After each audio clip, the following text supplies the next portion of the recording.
It's back. Woo! Yes, back to the sound that you wanted. Oh, Lord. What's going on now? I didn't hear any intro, and You our didn't hear screens it? are black. No. Oh no, the whole intro played for me. Like the Okay. And then whole can you, regular I Want to Love You song. yeah, It didn't play for you at all. not at all.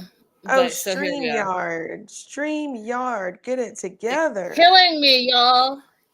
Killing me. You guys, welcome to 90 Day the Melanated Way. I'm Linda. That's Abby. We are almost caught up on season 11 of 90 Day Fiance. We're covering episode 18 and episode 19, which is the Tell All Part 1. Hey, Raydella. Hey, girl. Hey. Hey.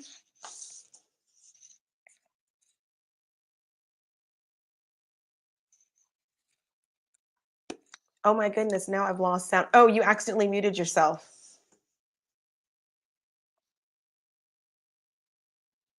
I can see your mic is crossed out. Oh, Raydella, did you hear the intro when it first came on? I want to see if that was just me that heard it because Linda said she couldn't hear it.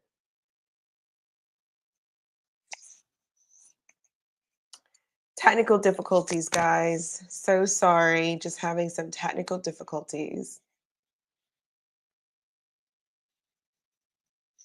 But this is exciting. We're going to go into episode 18, which is the weddings episode where we got to see everybody's dresses and decor, and then the tell-all. Okay.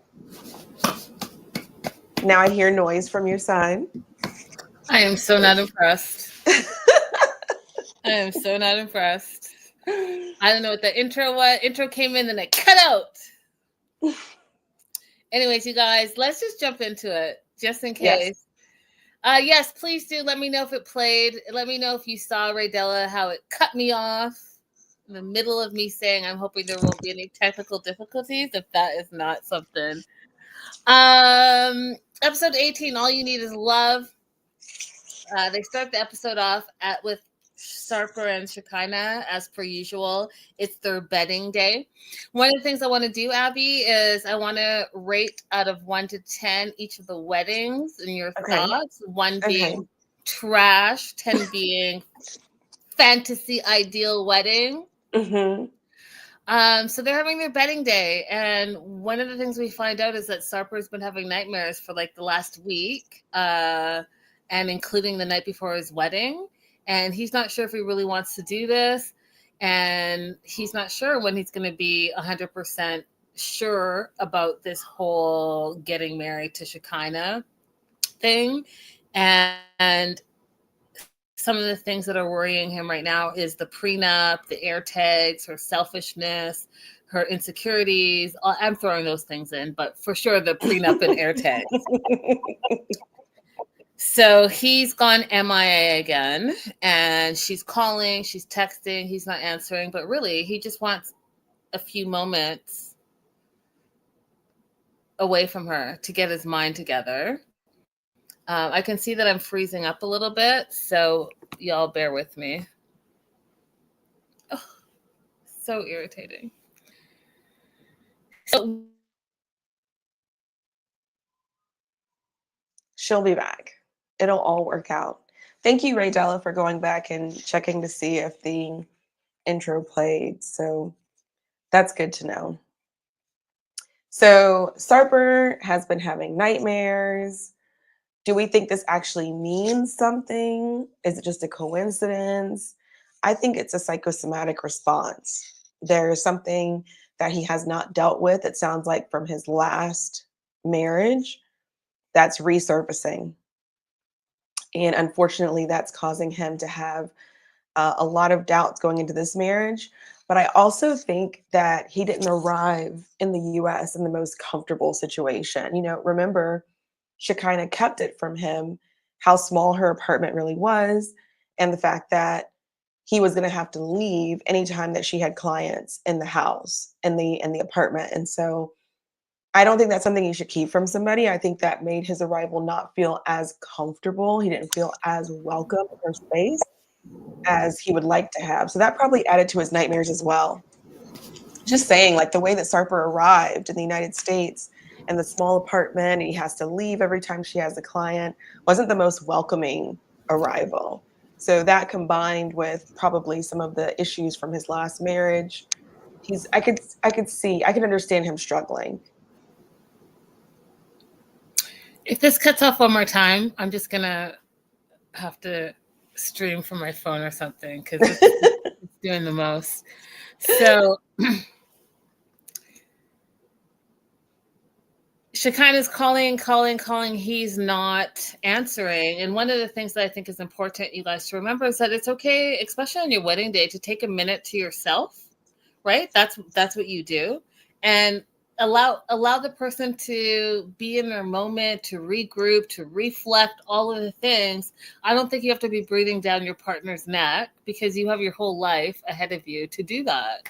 And so she calls and he finally answers and he's like, yeah, I'm good. I'm just, taking a minute, but I need you to leave all your negativity with your hair. And I laughed my face.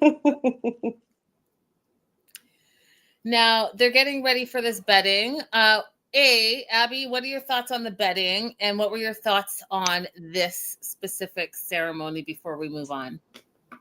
Okay, I love this. I feel like it is their personalities. And I love when people do something that's for them and they don't worry about accommodating a bunch of other people. So this was right up their alley. I thought it was great for them.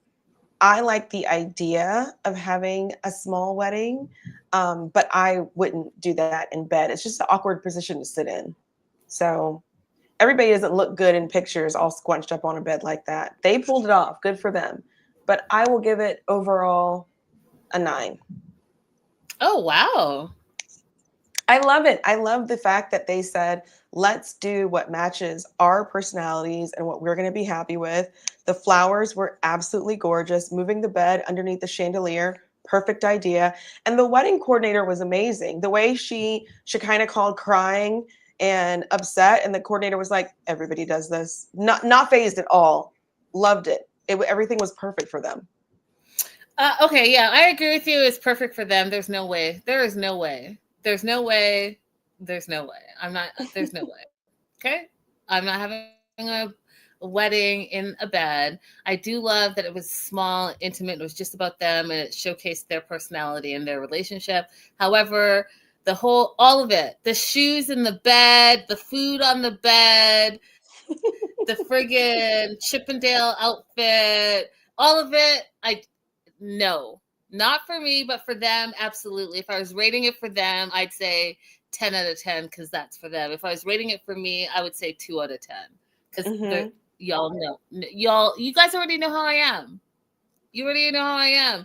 Between the officiant and the friggin' photographer, the shoes on the bed, the food in the bed, there was a lot going on for me. I was like, oh no. Yeah, I would never suggest that anyone throw you a surprise of any kind that was going to include these elements. Not for you.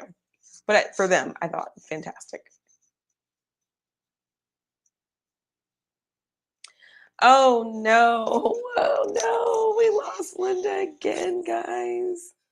So drop in the comments if you're in the live right now, if you're on the replay, what do you rate Shekinah and Sarper's bedding on a scale of 1 to 10? And you can rate it 2 ways. You can rate it, how do you feel about it for them, for their personalities?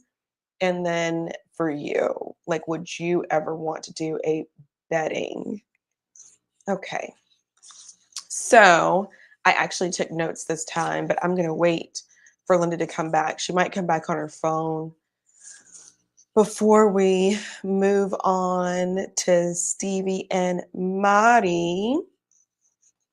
I love the wedding episode. The wedding episode of 90 Day Fiance is always my favorite episode. I love to see how everything comes together. Love to see when people choose to show their personalities.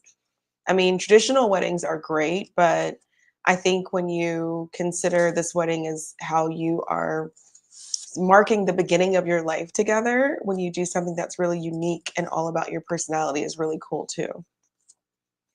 So, what is the most unique wedding idea that you've actually been able to attend?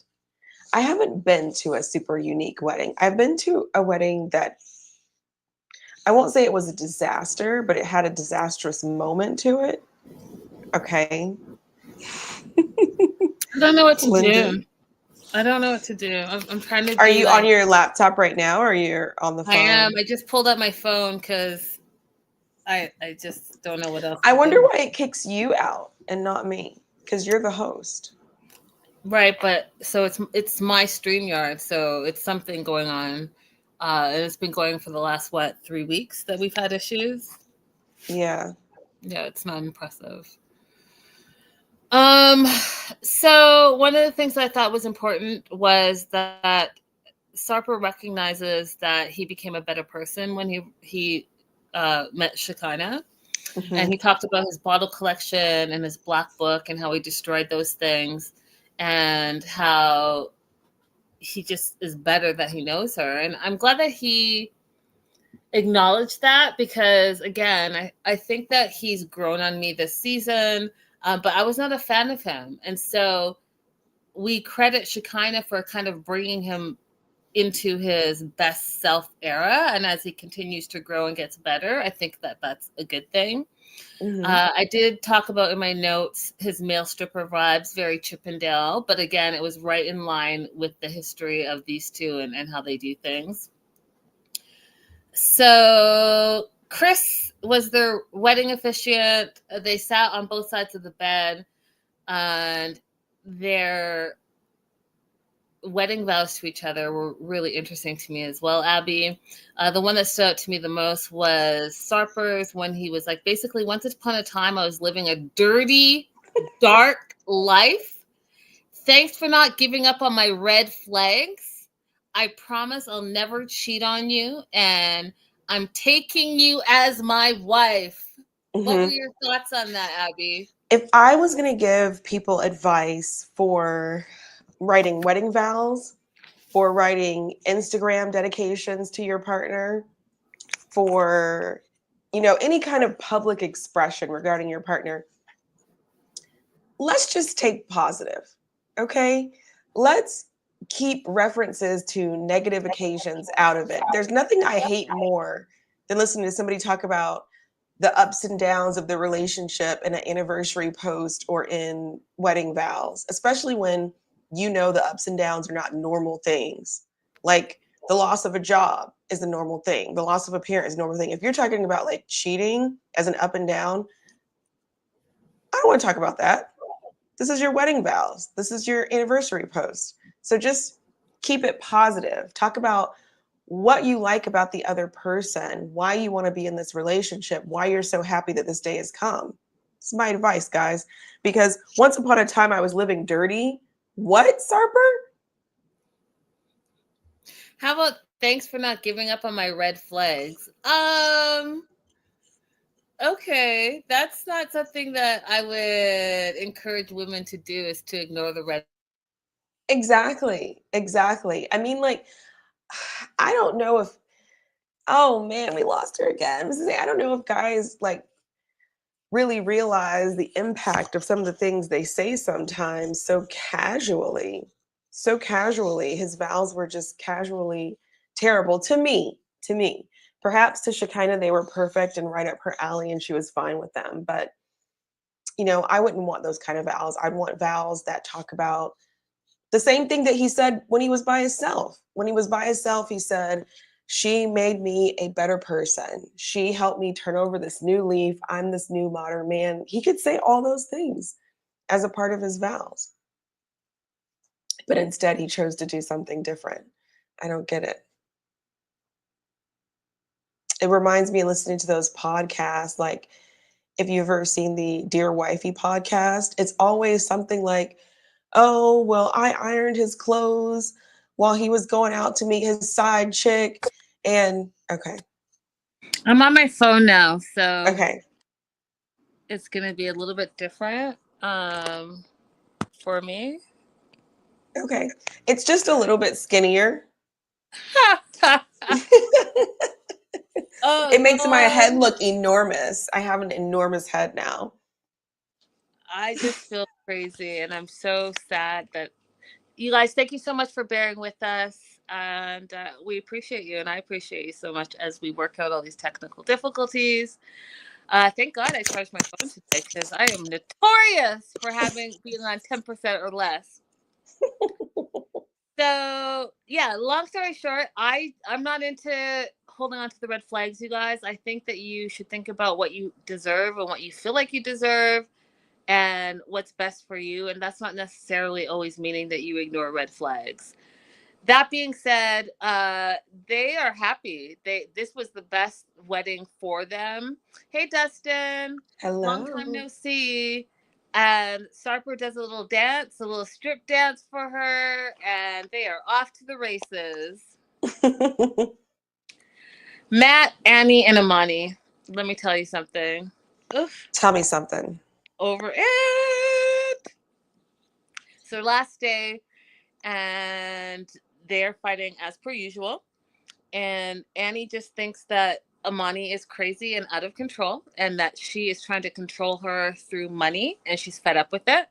And basically what happened was they made an agreement that Amani would help with the rent, right? Taking all this time off of work as a exotic dancer, she wasn't going to be able to pay her rent, and that was something that they came up with together. Mm-hmm. So if Amani said, yes, I'll pay your rent, I'll help you with rent every month, then that's what you should continue to do. But Ani feels like, oh, all of a sudden, you said that you wanted to marry Matt and not me. And now all of a sudden, this month, this day, just after I said that, oh, the wire transfer won't go through. Like, you're not going to manipulate me, period. Mm-hmm. So one of the things I feel about Amani is that she even said it, that she's hard to love. She's very high maintenance. It's very exhausting. I don't know if you've ever been with someone who is constantly bringing in drama, whether it's fighting, whether it's like attitude, whatever it is, but they're constantly bringing something every single day. It's something. That energy is exhausting. So I know exactly what Annie was saying. So she's just like, you know what, please stop talking.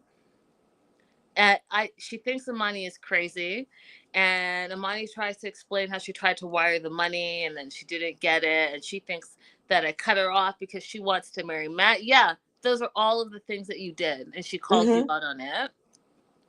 And Matt tells Amani, stop it. Not now. Just not now. Whatever you're doing, just stop doing it. And I need to be able to get through to you. And that was one of the things that I noticed, Abby, is that when Amani gets on a rant, she wants to make it about herself. And she will continue to just talk trash. And she fights dirty, right? She doesn't fight like, here's the issues. Let's sit down and talk about it. She raises her voice. She says mean things. And even Annie is like, you're yelling ugly things. She called her like, oh, you have no self-respect. Even in my darkest days, I wouldn't be a dancer. And you like to control men through your dancing. And I don't control people. Like, she just went off, you guys. And it was really nasty. And I want you guys to pay attention to how people talk to you when they're angry, because that's their true self. Abby, you want to add anything? Yeah, and I was really, really disgusted. Amani has already said some really cruel things in the past. And this particular rant was even worse because Annie has a good reason to believe what she's saying. Now, I think that Amani could possibly be telling the truth because I've had trouble using my online bank accounts when I'm in Mexico as well. So it's possible she could be telling the truth, but whether she is or not, she could have said to Ani, well, but if she was telling the truth, I think what she could have said to Ani is, I understand why you're doubting me, but let me show you what happens. Look at the phone with me when I try to make the transfer. Instead, she insists that she should be given the same amount of trust as she had before she said all these nasty things on this trip. And that's just not true. Ani has a good reason for not trusting you right now. So if you really want to give her that trust, you want to give her a reason to trust you, yelling these things is not going to do it. It's just explaining calmly, just look, I'm trying to do it. It's not going through. I really apologize. I'm going to fix it as soon as I get home. Right? Um, so yeah, Amani has turned out to be one of the worst kind of women. These are the women that you do not want to be friends with. They will put you in harm's way just to have, they'll shove you in front of a puddle just to have something to walk over and get to the other side. She's not safe to be friends with. 100%. 100%. Hey, Joslo. Hey, Joslo. So Amani's still screaming, and she's trying to use her words to hurt Ani, which I thought was really, really terrible. And Matt's like, I understand you're upset, but don't say things that you're going to regret. Oh, well, too late, Matt. She's already been there, done that, and is taking it down to the gutters.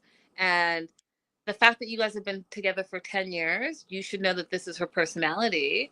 And what are you doing about it? Because it's clear that she has become unhinged.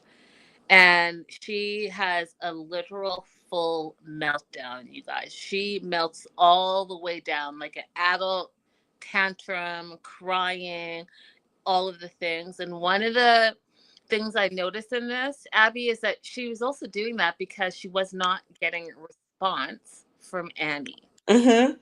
That's something I want you guys to pay attention to. Oftentimes, manipulators and narcissists, and just selfish people in general, when they're popping off for a reason because they're trying to get a rise out of you, right? And they're Mm-hmm. trying every point that they think that can agitate you, but when you don't respond, that's when they like full on meltdowns. Why? Right. Because all the things they're trying to do to trigger you are triggering you. So it's almost like it flips back on them and it triggers them instead. And that's what happened in Imani's situation. So Yeah. still talking, she's still screaming, she's still saying nasty things to Annie, and Annie is ignoring all of it. And she just is like, nope, not today. And they go to the airport because they're all leaving, back to their home cities. And he's like, you know what? I don't like many things about you. I think that you need to control yourself. I think you're unstable. I think you need therapy. And I don't want, nor do I need this. And again, Amani at the airport melts down and says, I'm the problem, that she is hard to love. And yes, those are all true statements. You are the problem and you are hard to love. And I agree with Ani that you need to go and seek therapy and figure out what it is exactly it is that makes you happy. Because if you're not happy, you're not going to be happy with other people. Correct. Correct. Moving on to Juan and Jessica, their wedding day. Juan has a written vows, and he talks about how he likes to write, but he hates to write, so he's not enjoying this. I don't know about you all, but this is a super red flag to me. Now, mind you, in my opinion, overall, he had one of the best wedding vows, so I don't know if he was just yanking our chain, because his wedding vows had me in tears. So you pulled that together in 2 hours? I mean, maybe you're quick on your feet. Some people need a little like extra deadline. In university, Abby, were you a person that got organized for your projects, assignments right away, or did you wait till the last minute? I think that we just have a cultural element here. Colombians are just really good with words. Okay, but did you hear what I asked you? Did I write quickly? In university, did you Mm-hmm. do your assignments like right away and prepare for them, or were you like? Oh, I always prepared. I was never a last minute Lucy. I've always had a calendar, a hard calendar, and I always write my assignments. And then from the date that it's due, I go backwards and give myself smaller assignments to get it done by the time that it's due. And like it's going to be done at least 2 or 3 days. maybe more before the actual due date. I have never left anything to chance. Yeah, I believe that about you for sure. For sure, for sure. So the wedding starts at 4. Juan knows he has to be there by 2. And so he has 2 hours to write his wedding vows. That would have irritated me, but here we are. And so he's getting ready. He's having fun on his wedding day. He's joking about the wedding being canceled to Herbie, which is Megan's husband. I thought that was hilarious. Again, it would irritate me, but I thought that was hilarious. And so they get to the wedding venue. Juan is excited. He's like, 4 years ago, flirting with the lady in the middle of a casino, and now we're getting married. And that, you guys, is a sign for all us single ladies that we need to be outside this summer. We need to be outside. How are you going to meet someone if you're inside? You got to be outside. You be at the casino, go on that trip, go on that boat cruise, go to the restaurant by yourself, go to um the bar by yourself, go to that yoga class, the Pilates class, do all the things, but be outside. Mm-hmm. Anything. You can go to the library, guys. Coffee shop. If you work from home, just relocate to the coffee shop one day a week. Yeah, I'm going to be outside this summer, y'all. And when I say I'm running amok, and if you follow my personal on Instagram, then I do not want any comments. If you are lucky to be in the close friends and you see the debauchery, then you know what? You'll see. But I plan to be outside all summer long. Because As you should. I'm with my husband this summer. And I would share with you, see how God protects me, April. I would share with a text that I got earlier today, but since StreamYard isn't working and on my phone, I can't show you. Well, remember, everybody remember, show us the text next time. Show us the text next time. I will have done by then, friends. Okay. So Juan's at the wedding venue. He still hasn't written his vows. He's having drinks, which I thought was like, wow, what time is it? I guess it's afternoon, so it is happy hour somewhere. But they were already drinking like beers and rum and cokes. He was like full in. Vows not done, but he's having a good time. He's And enjoying his wedding. oh Lord. I think that person knew I was talking about them. Okay, so he is hanging out with Herbie and his cousin, and we don't really see the back context. What we do see is mi posta in Espanol, which means wife, but it also happens to mean handcuffs. And he makes the whole handcuffs but behind his back situation, starts laughing. Herbie's like, I'm never going to forget this. Yeah. Juan, again, I don't know if you're going into this with a attitude. I mean, what do you think, Abby? I do think in this case it was a harmless joke. In other situations, maybe it could be offensive. I think his was a harmless joke. Yeah, he was being silly. Yeah. But funny. So it's wedding ceremony time. His aunt, which are his mom's 2 older sisters, and as we know, 2 years ago his mom passed away. So in her place, his 2 aunts are walking him down the aisle, which was just so special, you guys. It was so special. Uh, So Auntie Novella and Auntie Martha walked him down the aisle. And then it was Jessica's turn to walk down the aisle. And I just find this all really fascinating. I get it. That's your daughter. She decided to go on a reality show. You don't really want a part of it, but you do want to be a part of her wedding. So you're like, yeah, you can film me, but don't talk to me. Don't put a lower third and put what my names are. Because we still don't know and haven't heard real audio from Jessica's mom and dad. They just appear, they do what they have to do, and then leave us out of this. So they walk her down the aisle, no names, just this man, woman. And Juan's vows were beautiful, you guys. They literally brought me to tears. He did it half in English, half in Spanish, as well as Jessica made a very heartfelt attempt to speak Spanish as well. Got Catherine to pre-proof her Spanish version. And I just thought that was beautiful. That is absolutely the way where you combine your cultures and you make the wedding about both of you. And side note, Amber and Danielle from Love in Paradise were in the audience, and they're actually all really good friends, and they all hang out on a regular basis. Yeah, good for them. I'm glad they're friends. I'm glad those guys have friends. But I am going to criticize Jessica a little bit. She could have worked on the pronunciation more. I mean, she clearly said that she's well. We hear it in the. I'm jumping ahead. She could have practiced her vows. Yeah, she could have practiced. Is that all you have to say? That's it. I mean, good for trying. Um, it was just it was a little grating to listen to. Lord. But good for her for trying. Moving on to Mark and Mina. It's 2 hours to their wedding. Um, they've been together for 5 years. They've been engaged for 2 years. Oh, Linda, we didn't rate the snow wedding. Oh yeah, let's rate it. So,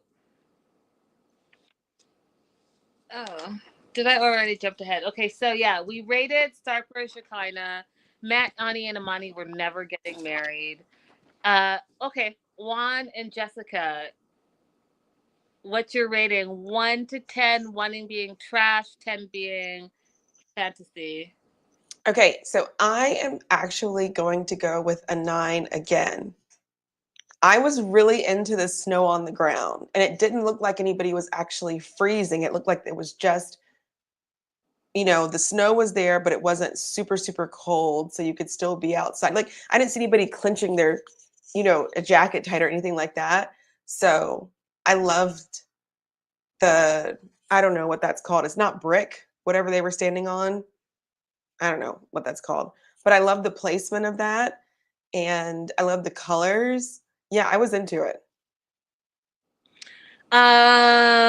Well, not to go against what you're saying. I think it was a beautiful wedding for sure.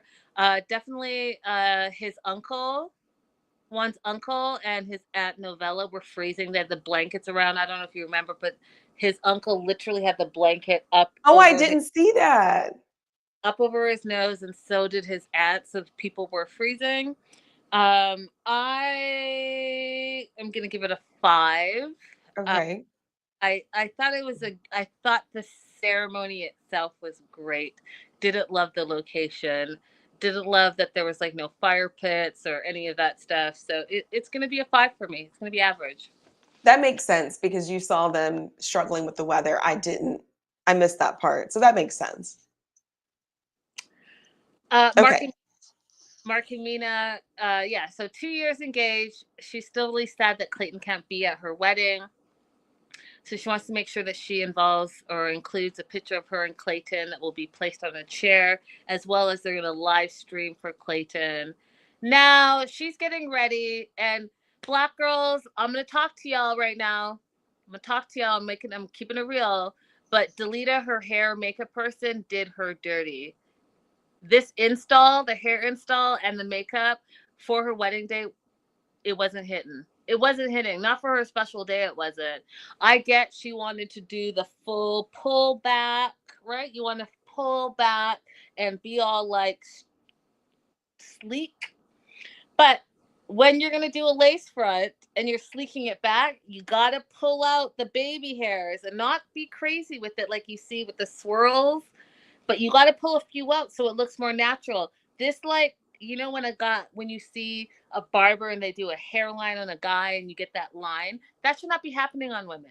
And then with the makeup, one of the things I love about Mina is that she's real and natural about who she is. So you can see her with no makeup, her skin looking crazy.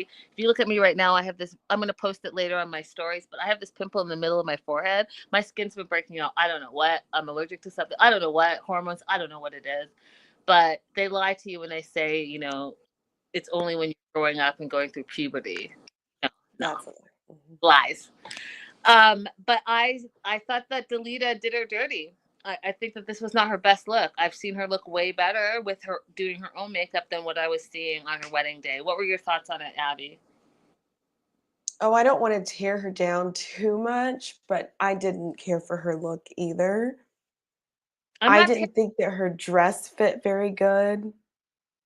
Um, I also don't like when people do loose sheer. That's just my preference. I think if you're going to wear a dress that's held together and where it's sheer at some moments, then the sheer needs to be tighter.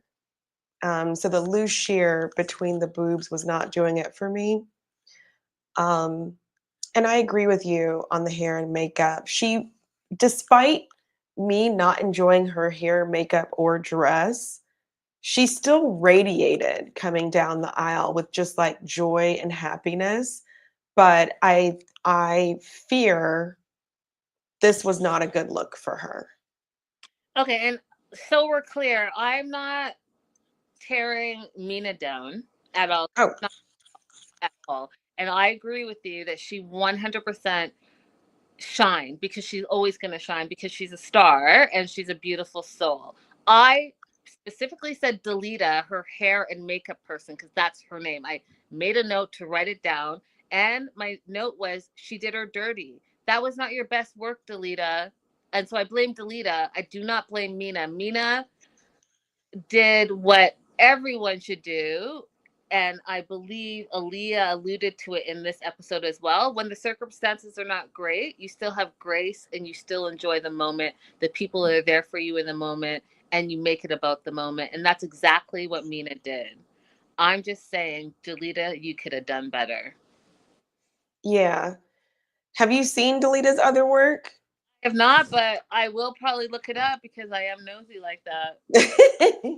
Yeah, there's no world in which you're going to do that kind of install slicked back with nothing between. Delita, do better. You know better. You're going to be on national TV. If you want to bring in business, this is not how you do it, friend. I'm just trying to look out for you. Do better, be better. But Uh, hard we wig, soft life.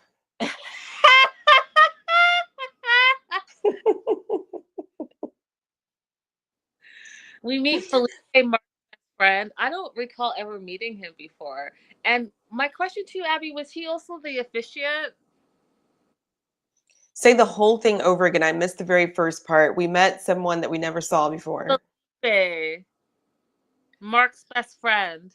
Yeah, no, I don't remember this person. Maybe we met them like when all the family was together and I was just distracted by like they were overwhelming me, with the prenup and all that stuff. Maybe he was there at that time, but I don't remember.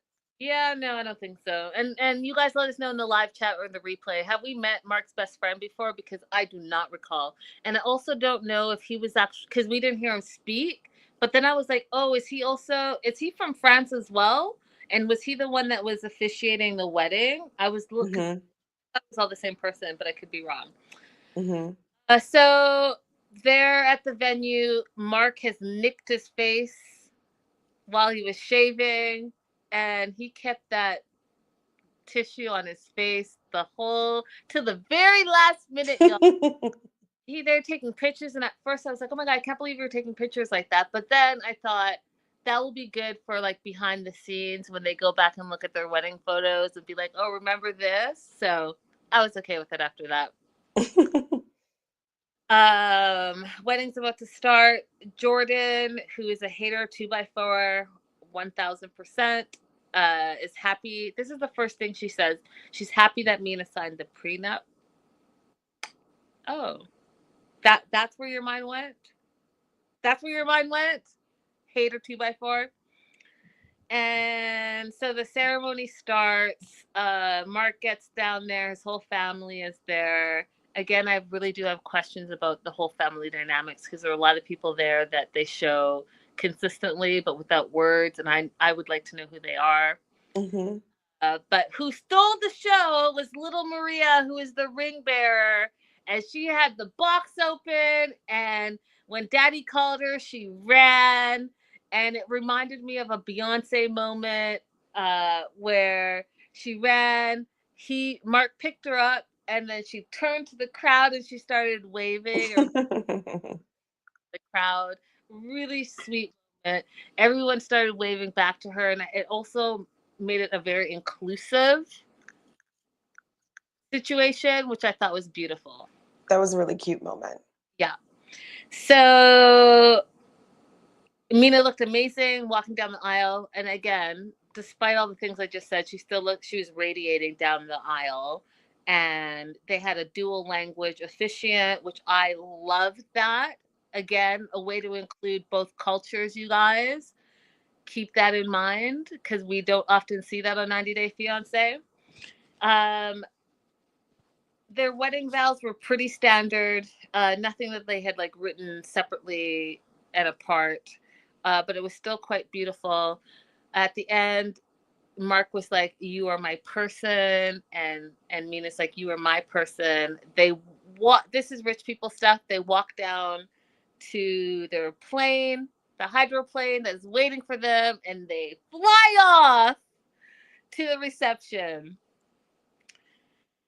Now back to Jordan. Jordan does her to camera, says, oh, the wedding was beautiful, but I also don't want Mina to have any more kids in the future. And that is when Mina jokes that she was pregnant, and Mark's face fell to the ground. Rating this wedding 1 to 10, Abby? So this wedding didn't do anything for me.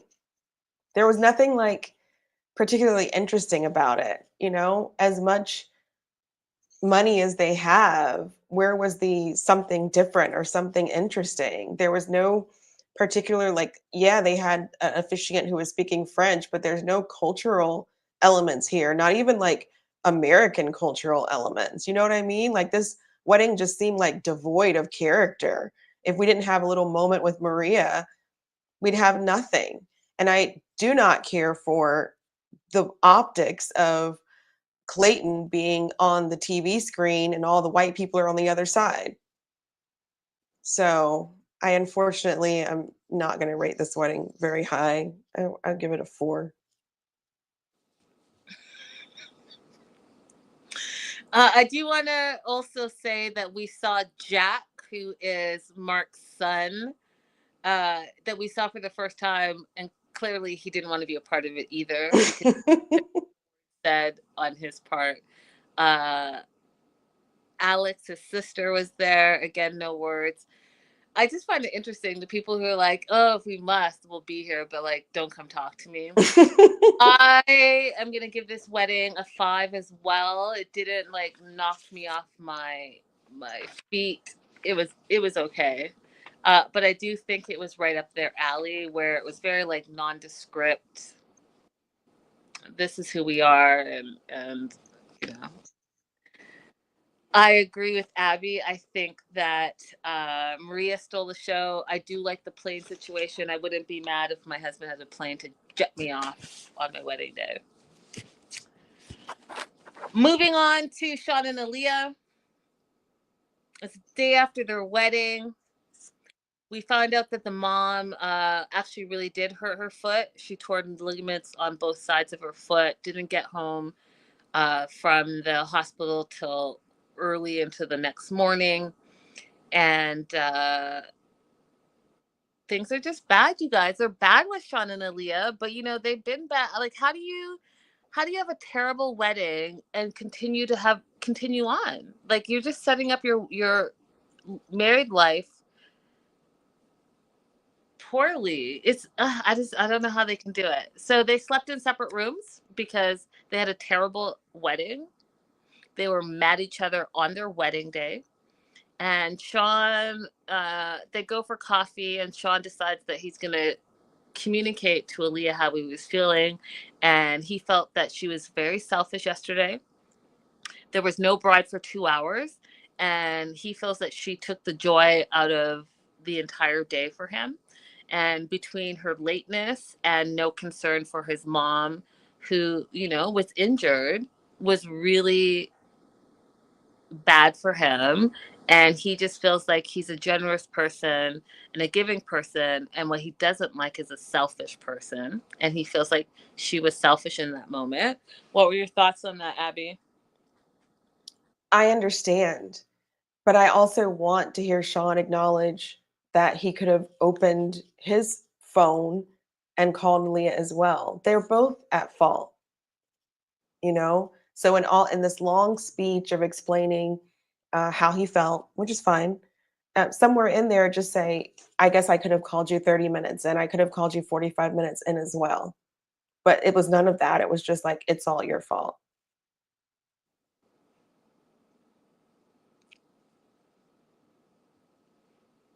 And It I is. do think Aaliyah is at fault as well. But I just think you're the older person in this relationship. Be the older person. It is Aaliyah's fault. It's Aaliyah's fault. She was being selfish in that moment. I'm trying to put myself in that situation. If I had to wait for my husband for 2 hours while he got ready, and then I had a parent who had an injury, and my future husband heard that my parent was injured and didn't reach out to me, why do I have to reach out to you and tell you when you already know that you know about it? And what is it that you're doing for 2 hours when for the last 90 days you knew when the wedding was going to be? Like, what is it that you're doing? That's your poor time management, and it's also very selfish. And Aaliyah has talked about how she is a perfectionist and all of this, and she has to look good and all of that stuff, and I get she's going through transition and trying to figure out who she is. But it wasn't just you and Sean, you had other guests and other people to think about, and you just made it about yourself, and I think that that's very selfish. Now, was it your special day? Absolutely. And should you feel special on your special day? Absolutely. But I do think that you need to also remember that it's not just about you as well, and keep into consideration the people that took time out of their life to celebrate you. That's true. That's true. They So, they just you know what they're not doing? Like, if you really wanna be in a good relationship, you have to assume the best of your partner. You have to. And in that moment, as time was ticking and ticking and ticking, neither one of them was assuming the best of their partner. Because if you were, like you said, Linda, if you if you're waiting for your husband and somebody is hurt in the party and you think, well, I know for sure so and so told him, so why didn't he reach out to me? If you want to assume the best of your partner, maybe they actually don't know, because for sure if they knew they would have called me. So let me call and tell them what happened. Let me just assume that they have just not heard the news, or maybe they don't realize I need to hear from them right now. Maybe they think that because I'm in front of these people, I don't have time to hear from them right now. But like, if you're not even assuming the best of your partner, you've got nowhere to go from there. yeah, yeah, I mean, yeah, you're right. But uh, you're right. I'll leave it at that. I think Aaliyah was showing her age, and that 20 something and early 20 something. I think she was showing her age in this very moment. So Sean goes on to say that, maybe I need to push away from you in order to save myself. Aaliyah is, teary eyed. She feels wrong and small. And we find out in this episode that their future is uncertain. Now, if you can remember, because they didn't show clips of their wedding, but how would you rate their wedding 1 to 10? I mean, the location, beautiful. The decor, gorgeous, but nobody was really happy to be there. So it's going to have to be a 4. It's a 4 for me as well.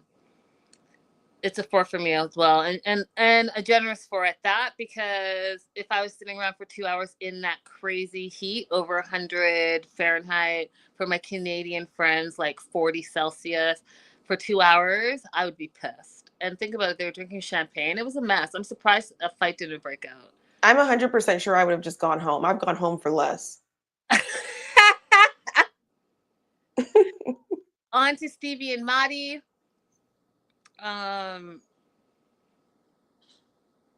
it's their wedding day.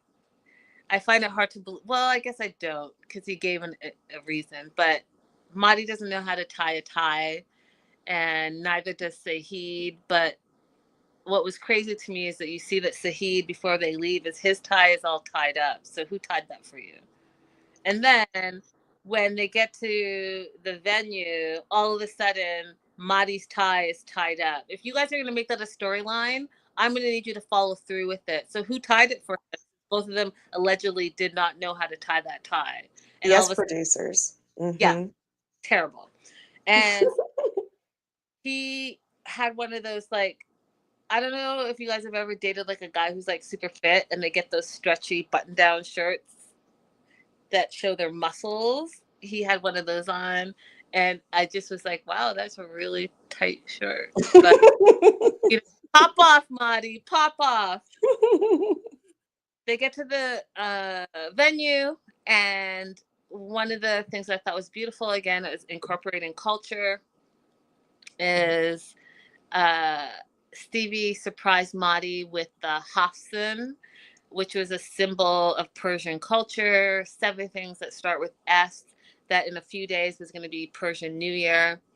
And I know I said this before, and I'm asking because I'm truly interested. And you guys know I ask a lot of questions. It's because life is about constantly learning. So I do have friends from Iran who say they're from Iran, and I do have friends from Iran who say they're from Persia.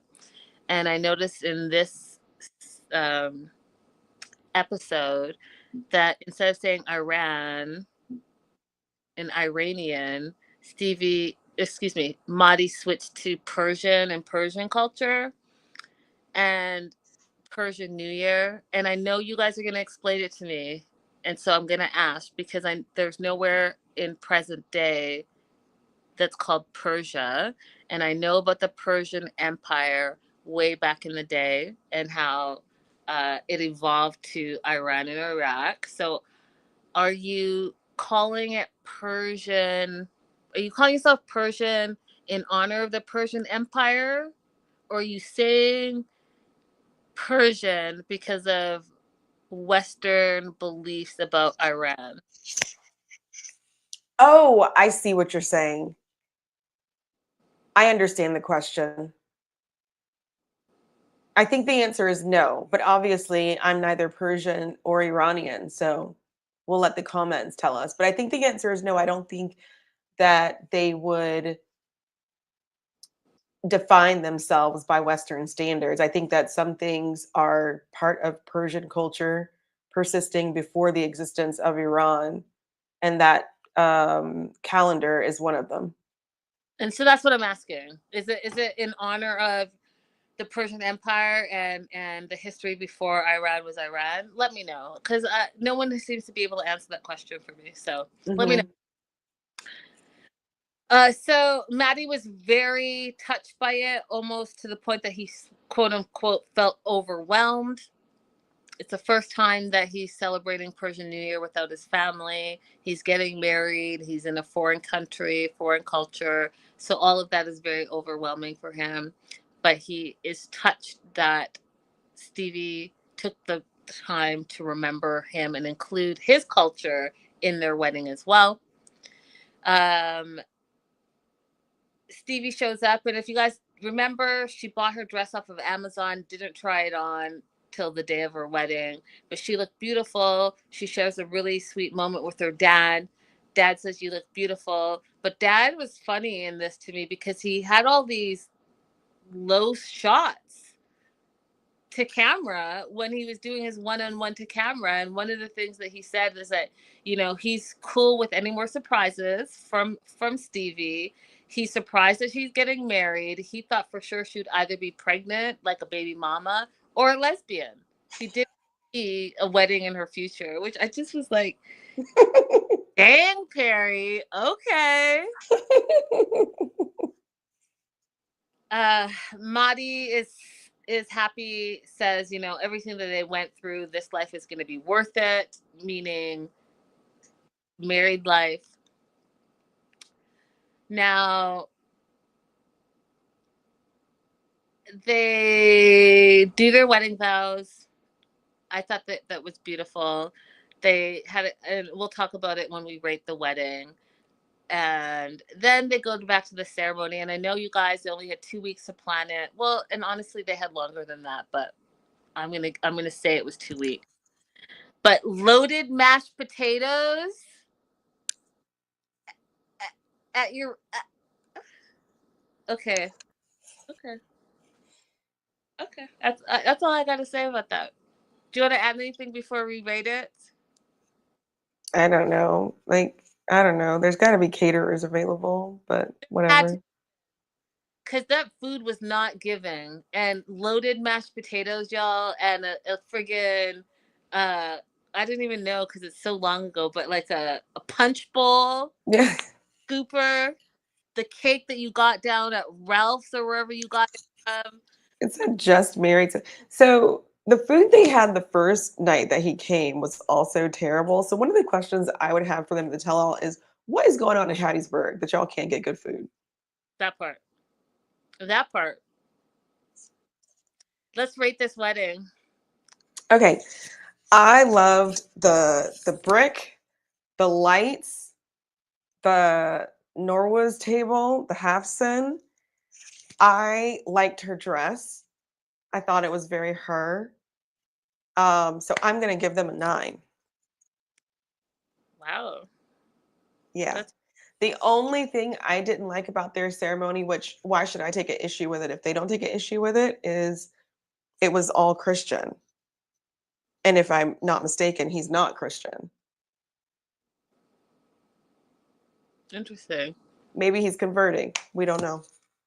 We didn't I don't recall them having any conversations on camera about religion. So I mean, as a Christian, I didn't have an issue with that, and thank you for pointing that out. I didn't actually even think it was an issue. I hated the wedding venue. I hated the location. I hated that they showed me a sign that looked like they were going to some restaurant bar. I the candles that were around her dress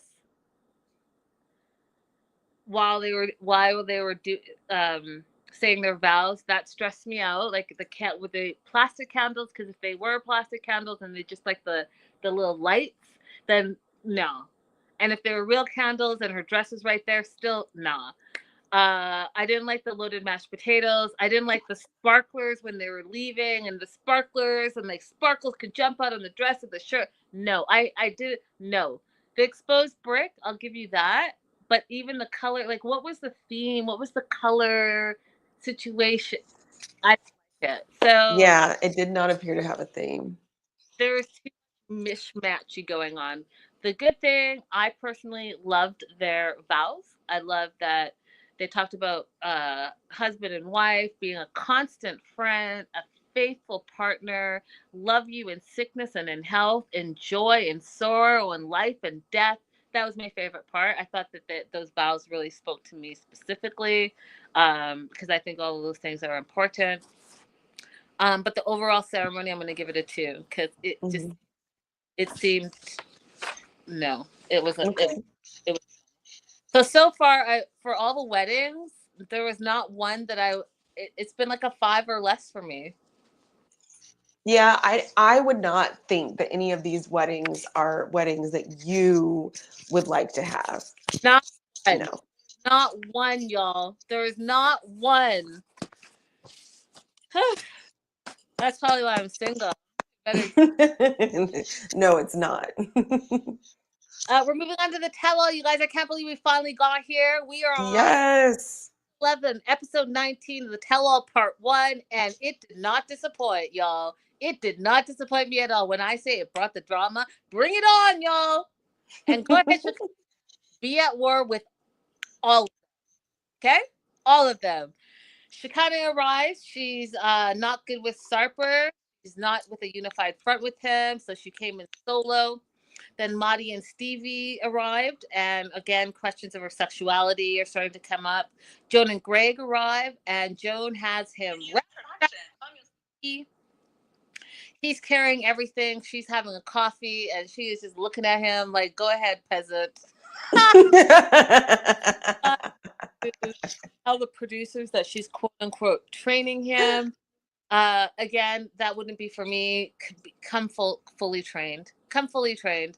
And one of the things I want to tell you guys that I've noticed, and I want to know if you guys think this is true as well. I have found that I'm just gonna say I have found recently, and I don't know if the tides have turned and we're just at a different time, that you could be a really amazing, nice girl, and that's great. But guys also love when you are like a little bit trashy, not trashy, but like mean to them and direct, and you tell them exactly what you need when you need it. It's very interesting to me. It's very, very interesting. But I'm also not interested in training any man. Like, we're grown now, y'all. We're grown. Yeah. Joan's Yeah. 26, she's younger. So I think that she might have the bandwidth to train her 35-year-old, closer to 40-year-old husband. But I'm personally not interested in training anybody. I like to mold you to the things that I like, but that's in getting to know you in the dating situation. These are the things that I like. This is how I communicate. If it's a fit, it's a fit. But what I'm not about to do is train you to be the type of husband that I want you to be. Like, you should already be the man that you are at 35 years old. But she has no problem with this. Fine. Supper arrives on his own. His first words out of his mouth, Abby, is that he's regretting marriage.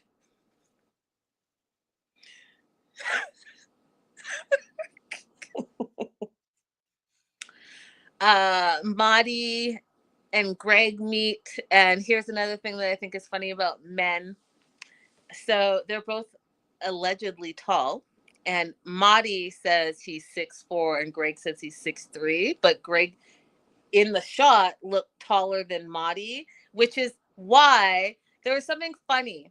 There was something funny that I want to share with you guys. So I saw it on Instagram, and it said, why are women such terrible parallel parkers, Abby? Well, I disagree with the premise, but go ahead with the joke. It's the joke. Okay. Why? I know I ruined it. Abby ruins everything. Why are women such terrible parallel parkers? This is a joke. I'm not saying we are, because I'm an amazing parallel parker.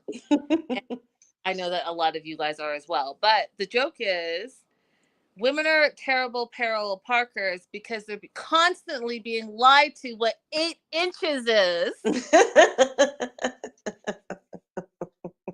Which is what is exactly this Maddie and Greg situation. How is one of them 6'4" and the other 6'3", but the 6'3" person is taller than the 6'4" person? One of you is lying. Right. And you're lying to yourself and you're lying to others. That was the point. Mm-hmm.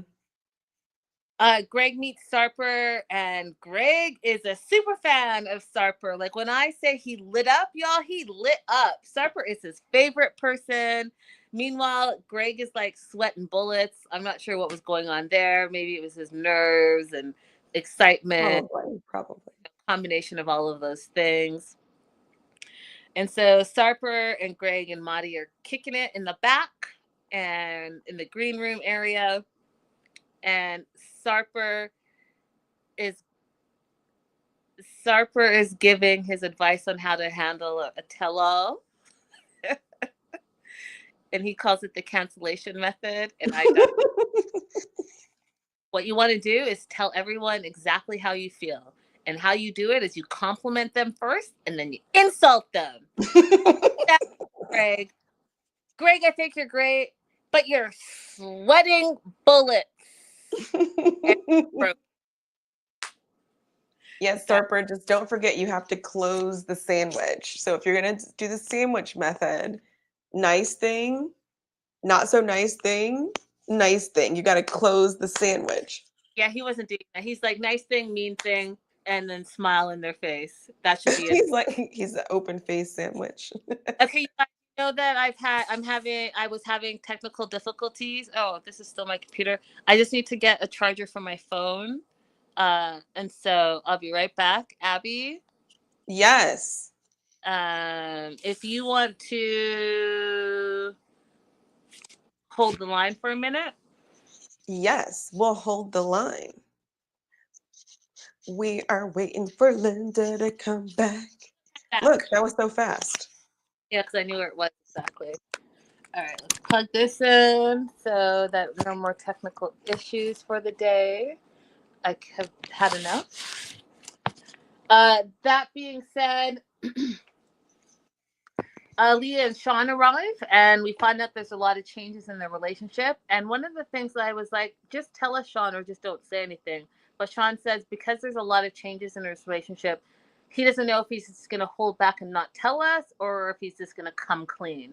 I'm like, I hate when people do that. Like, oh, I want to tell you something, but I don't know if I should tell you. Well, then why did you bring it up? Jessica and Juan arrive, and literally that's all I have. There's nothing. Shikani and Stevie meet. They really like each other, and then Shikani and Amani, we find out, have beef even before the tell-all started because Amani messaged Shikani on Instagram and was really trying to befriend her, but also then said, sorry for everything that I'm about to say at the tell-all about you, which I think is a really nasty piece of work. Like, you slide into someone's DM to act like you're going to be their friend, but you're also being opportunistic, right? Because you already know that Shekinah and Sarper have established themselves as a standout brand on the 90 Day franchise. You've been wanting to be on TV for a long time, and this is not your first reality show. You were on some like Get Rich something or other with Matt already. That didn't pan out for you. So then you decide that you're going to be a pretend throuple. And one of the things that we're going to talk about in this episode on the tell-all that I was disgusted by is the fact that you three are still together, but you're only still really together because you want to be on future episodes. Because that last episode 18 should have been the end of y'all. Don't tell me that you guys are still together, and we'll get into it when we talk about them. But no, you're opportunistic for 100% sure. Mark and Mina arrive, and they are just truly, I think, a lovely couple. And I met Mark at Sarper's stand-up last week, and you can tell like he truly loves Mina, like that. He truly loves that woman, and it shows with them. Like, it shows like they're about the coupleness of it all, and not so much about the celebrity of it all. Mm-hmm. Amani looks completely different, and if my computer had not shut down, I had a whole slideshow for you with the before and afters, and maybe I'll pop it up in our community. That's what I'll do. I'll pop up all the photos on our community page after our show today. But she looks completely different. She got a ton of work done. She got a BBL done, a nose job done, her lips done, her boobs done. I personally think she looked way better before. I'm not against a nip or a tuck, but this was like, who are you? Who told you that you needed to do all of that to change completely? And she's only 30, you guys. 30. 30. She's 30 years old. What are your thoughts, Abby? Because I was like, wow. I have a lot of thoughts about plastic surgery, but we read her Instagram post, one of our other episodes. This isn't healthy. This isn't healthy. And I unfortunately think that she is still spiraling downwards. 100% she's spiraling. And, I will say this, you guys, it does take a lot of self-confidence and security in who you are as a person to be on a reality show. Because not only are you exposing the good and the bad and the ugly of yourself, you're opening up to the trolls and the bullying that comes along with reality TV. And the 90-day fandom, we've talked about this years ago, but the 90-day fandom is one of the harshest fandoms that they're out there. And y'all are neck and neck with the Real Housewives franchise. There's the only two franchises that is like, I will say it. It's like 99% women based, where women are the biggest viewers. The the demographic is majority women, and the women, y'all tend to be the biggest bullies, and I don't understand why. Y'all bully. You guys especially tend to bully women that are beautiful, and I personally think that that's something that's within you specifically, and not being happy with yourself, and so you're lashing out.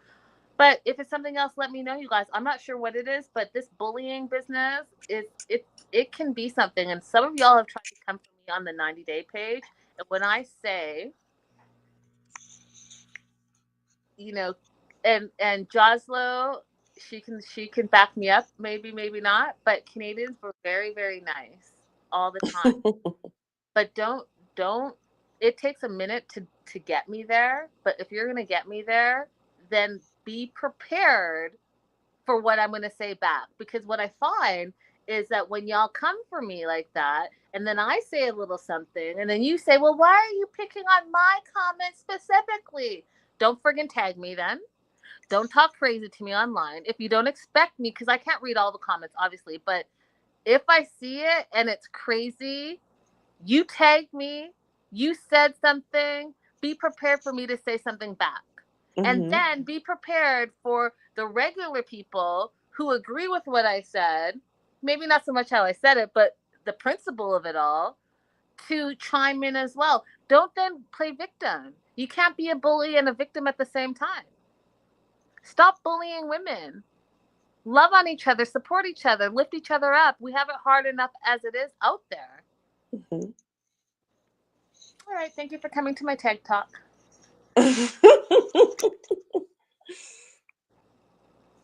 Do you want to add anything, Abby?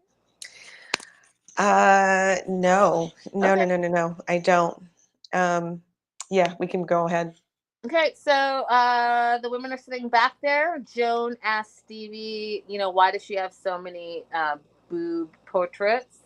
Which is the beginning of when I was like, oh, Joan, I've loved you this whole season. Why are you being this way right now? Because I'll tell you, and I was saying to Abby in our virtual green room that Joan rubbed me the wrong way in this tell-all. Like, Right.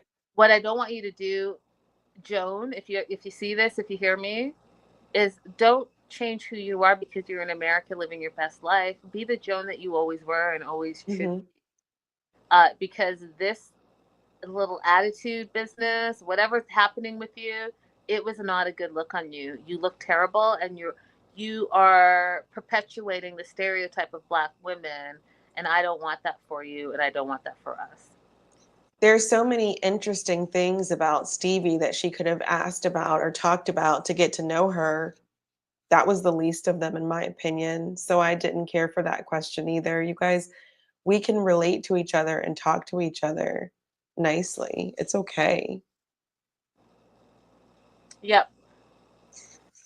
Um, Sean and Aaliyah arrive. Aaliyah looks like a superstar. Superstar. She's really embraced the Hollywood lifestyle. Sean has not been looking forward to the tell all.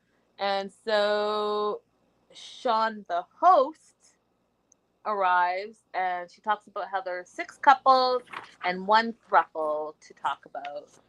She starts with Stevie and Maddie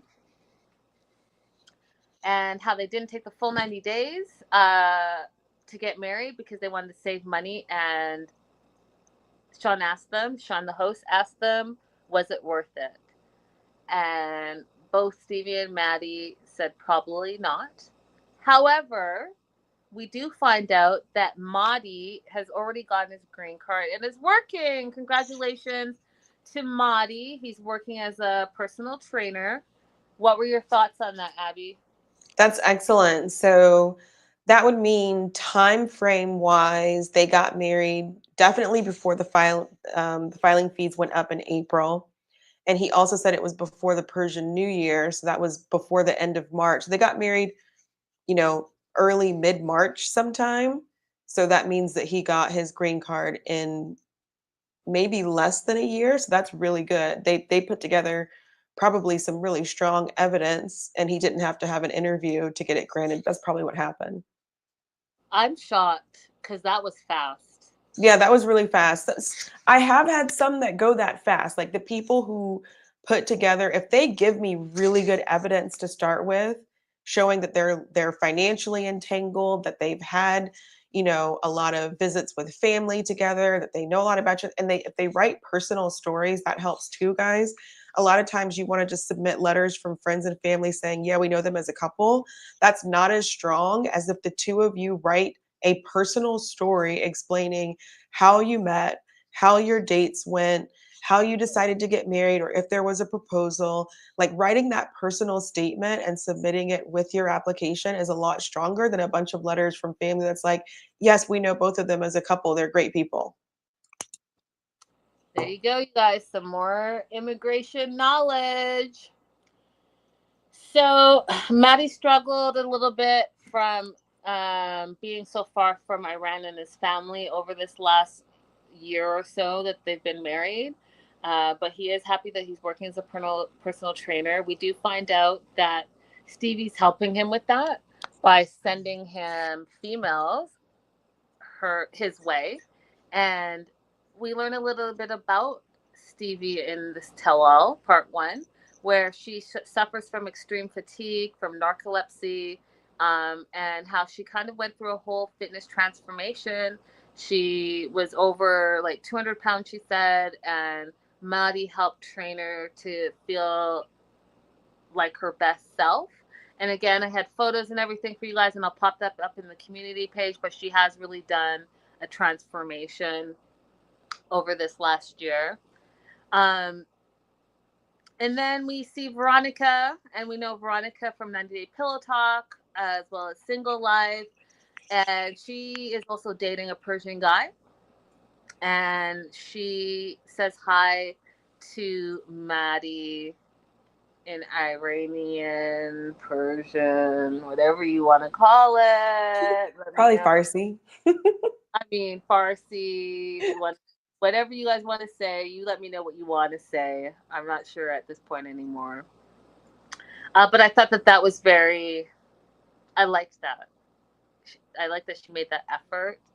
Um, and I tend to do that all across the board. If you meet people where they are and you learn a little bit about their culture, even if you learn how to say thank you in their culture, and at the end of your conversation or your interaction, you say that, it really touches them. Try it, you guys. You'll see. It does. Um, Veronica tells Stevie one of the things you don't want to do is come between a Persian man and his mom, because you'll never win that battle. And Sahid the hater, that's literally how I wrote his name, shows up. Literally says he's glad that his friend is happy, but he could see him happier. And he needs his dreams and potential to be reached, and feels like Stevie doesn't support him. And Veronica was the first to stand up to hater Saeed. Because Saeed's a hater. Can you imagine you're living your year married life and then you see this dude again and he's still talking crazy after a year?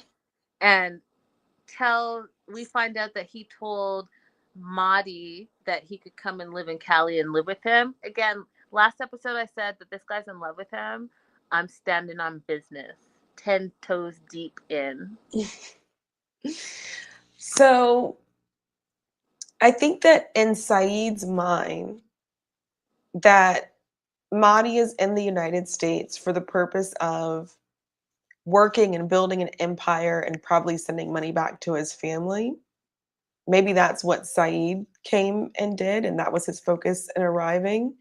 So he doesn't seem to understand that Mahdi has a different focus in arriving because he just doesn't understand why would you want to live in the city that you're living in. I Right? mean, And I blame Mahdi for that. I blame Mahdi for that because he didn't introduce his relationship on a good foot to Saeed. So Saeed's not understanding what are you staying there for? yeah, and I don't think that Saeed has built any type of empire. I mean, look at his shirt. And he doesn't know how to tie a tie. You've been here for 10 years. Stop playing. Sarper calls Saeed destructive. He's like, there are certain types of friends that you can have, and one of them is a destructive type of friendship, and that's what. Yes, call a spade a spade. Is that the saying? That is a saying. That is correct. You are correct. Spade is a spade, and Sarper is correct. This guy is destructive. He's not there to help your relationship. That's right. So Stevie is again here is where she's approached again on her sexuality, and I'm kind of over it because I think it's immature of her to not just address the question. And so Sean is asking, are you bisexual? And she's like, I'm choosing not to answer that. Okay. Shekinah says, do you want to is it because you don't want to put a label on your sexuality? And she's like, yeah, that's what it is. And then Sean's like, okay, let me ask you this. Have you ever kissed a girl? And she's like, I'm not going to answer that either. And I feel like, on the one hand, her sexuality should not be an issue. But I also think that she should be mature enough as a grown-ass 37-year-old woman to address it if it does come up. And the fact that you're playing around and skirting over this issue shows me your emotional immaturity, because you're making it a big deal by skirting over and the way you're answering it. And I'm just going to be real with you. The simple fact that your dad thought you were a lesbian tells me that there's something there to it. And the fact that you can't say or don't want to answer whether you kissed a girl or not tells me everything that I need to know about you. I do think that it's an issue, and I think that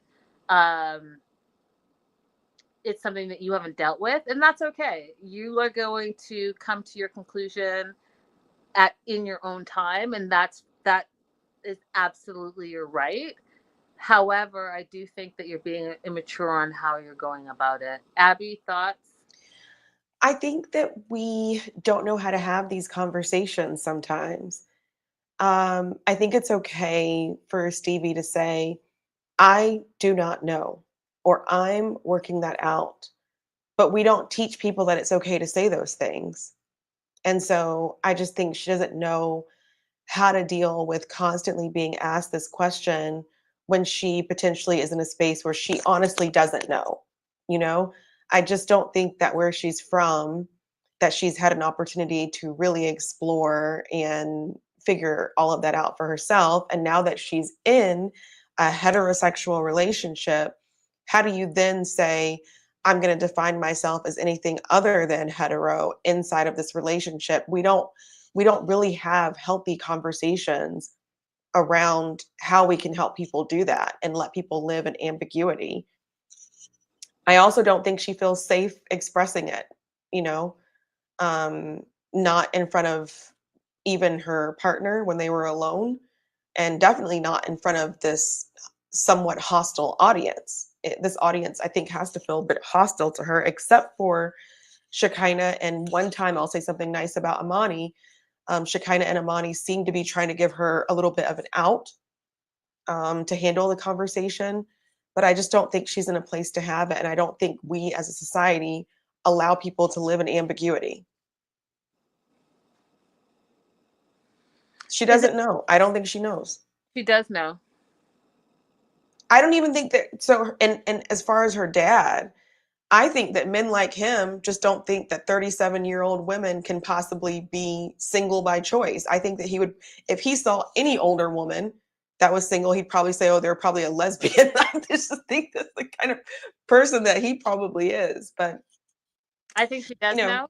I think she does know. My intuition is telling me that she does know. And every time she's asked that question and she pauses to think about what her answer is going to be, lets me know exactly that she does know. She's just not Well, she said, feel safe to share on national TV who she really is. And isn't she living in Mississippi or some Timbuktu? yeah, Sorry, Mississippi. no, it is. It is Timbuktu. It's Hattiesburg. But yeah, yeah. I mean, y'all need to work on your food, and you probably need to work a little bit on diversity and being open-minded. But that's a conversation for another day. She said she feels more attracted to a personality rather than gender. So she did say that. But because she's not willing to say, I'm bisexual, I'm pansexual, because she's not willing to put a word to it, people are giving her a really hard time about it. And that's the ambiguity I'm talking about. People are not willing to allow her to live in. She I said she's don't. attracted to people, not personal. Like, let her live there. It's okay. Let her live in that space. I think it's okay for her to live in that space if she was single. She has a whole husband now, and I don't think that it's fair to be in a relationship, serious relationship, in a marriage where your husband doesn't know where you stand sexually. I don't think that Mm. that's. I don't think she has the right to live in that That's space so question. It's because, as you guys know, Abby included, sex is important in a relationship. If your husband is questioning, your partner is questioning, whoever is questioning where you stand in your exclusive relationship, that is a bad look. And no, I do not think you can be ambiguous in that situation. Full stop. well, Period. What did is Sarp he say? questioning End. their End of sentence. Period. is he questioning their sexual relationship though? Like I haven't heard him have any doubt. Like, are you interested in me? Are you enjoying having relations with me? However, Abby, I think that he can be enjoying the moment. And yes, he hasn't said, are you enjoying your time with me? But when you continue to have doubts, that is going to creep into your sexual relationship. It may not be now a problem, but it will start to seep in. If he's continuing to question, he's going to continue to question because then he's going to be like, "Oh, are you faking that you like being with me?" If the frequency or duration or whatever changes, then he has something to fall back on and say and question. So, absolutely, I'm standing firm on this. You Mm-hmm. cannot be in a serious marriage relationship and your partner doubts your sexuality. It can't happen. Mm. And y'all want to prove me wrong, feel free. Absolutely. Uh, Yeah, I mean, it's unfortunate. I just think it's unfortunate because at this point, I think no matter what she says, there's going to be some part of the population, some part of the viewership that just doesn't believe her. no, I think that if she came clean, not that came out wrong. If she was honest with herself and decided that she wanted to share with the viewership, they would embrace it. If she did this one-on-one, hey guys, I've had some time to think about it, and here I am with who I am as a person, and I feel comfortable and safe sharing with you, and then sharing her story, they would eat that stuff up. You guys know how you love drama. So Veronica says to Stevie that you owe your husband honesty, and I agree with that. And then the juicy little cherry on top of the icing, y'all, is Jessica. You know how Jessica and Juan have skirted through a lot of the drama. Some of the drama is just BS drama. We find out 20 minutes in that Jessica has kissed a girl and she liked it. And not only did she kiss a girl, she kissed Megan, which I've been Multiple telling you times. whole season that Multiple times. Megan is in love with Jessica. I've said this the whole season. And then not only did they kiss, and I know it's multiple times, but they kissed at her bachelorette party. Correct. Correct. That girl wants you in a biblical way. 1000%. Y'all, listen to your intuition. When I tell you it's dead on, it's dead on. I called this from jump, standing 10 toes deep. Joslo says, do you think that she meant a romantic kiss? Yes. Yes. I mean, that's 1000% yes. And not just one time, y'all. Not just one time, Joslo. They've been kissing. a lot of times. That's what she said, actually, Joslo.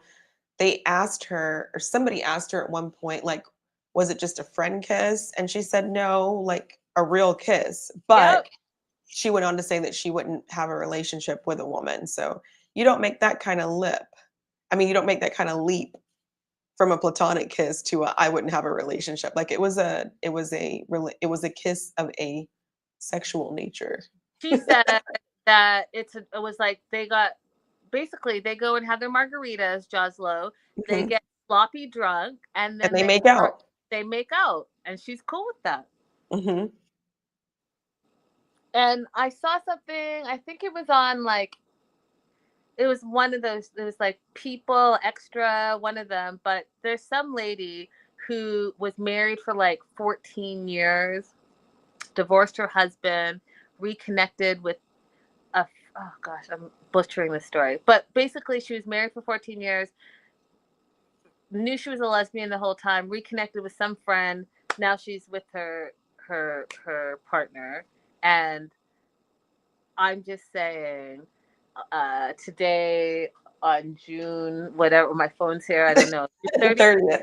2025, and we'll be watching all things 90 days in the next 10 years. Let's not be surprised if all of a sudden it's 90 Day Fiance Happily Ever After and we see Jessica and Megan as a couple. I'm just saying. Maybe there'll be a quadruple. Is there a word for four people and a couple? Oh, probably. With Herbie? Probably. Sean moves on to Shekinah and Sarper. Sean says, hey, Shekinah, you look like you've changed your look a bit. And yes, she got her under eyes done and she's got some fillers dissolved. She's going for a more natural look. And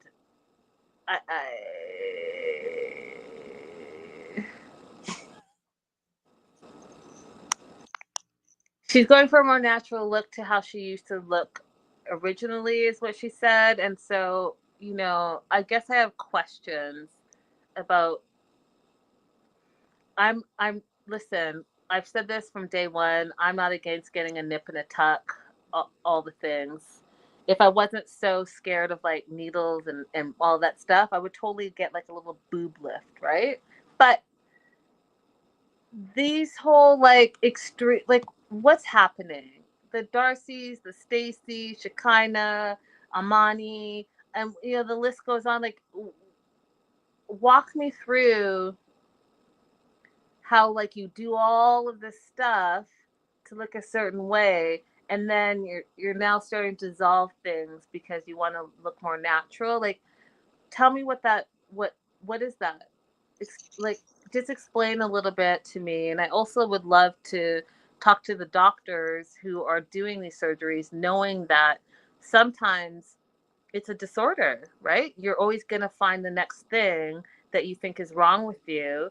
And for the doctor to not sit you down and have those conversations and maybe even have you talk to a mental health therapist to make sure that this is something that you want to do. Because we're already seeing that Amani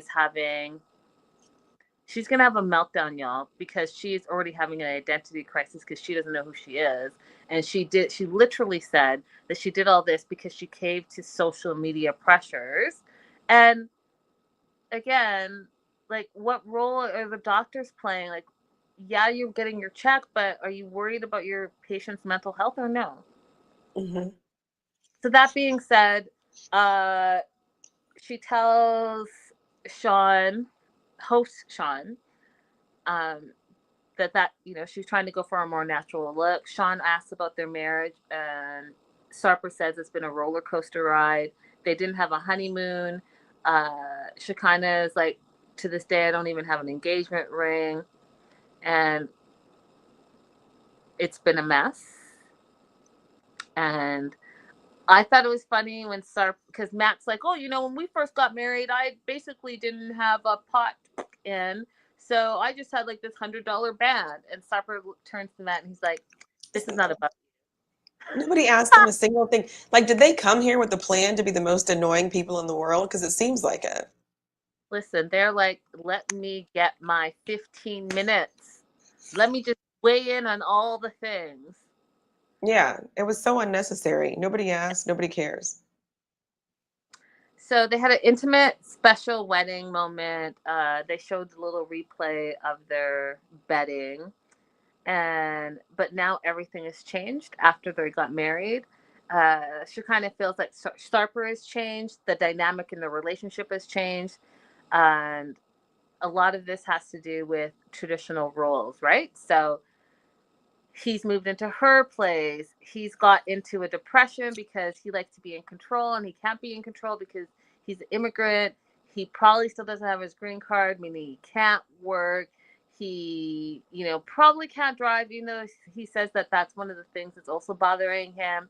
But he's not in control, right? He's not the main bad guy. What does he call himself? Yeah, bad guy. Mm-hmm.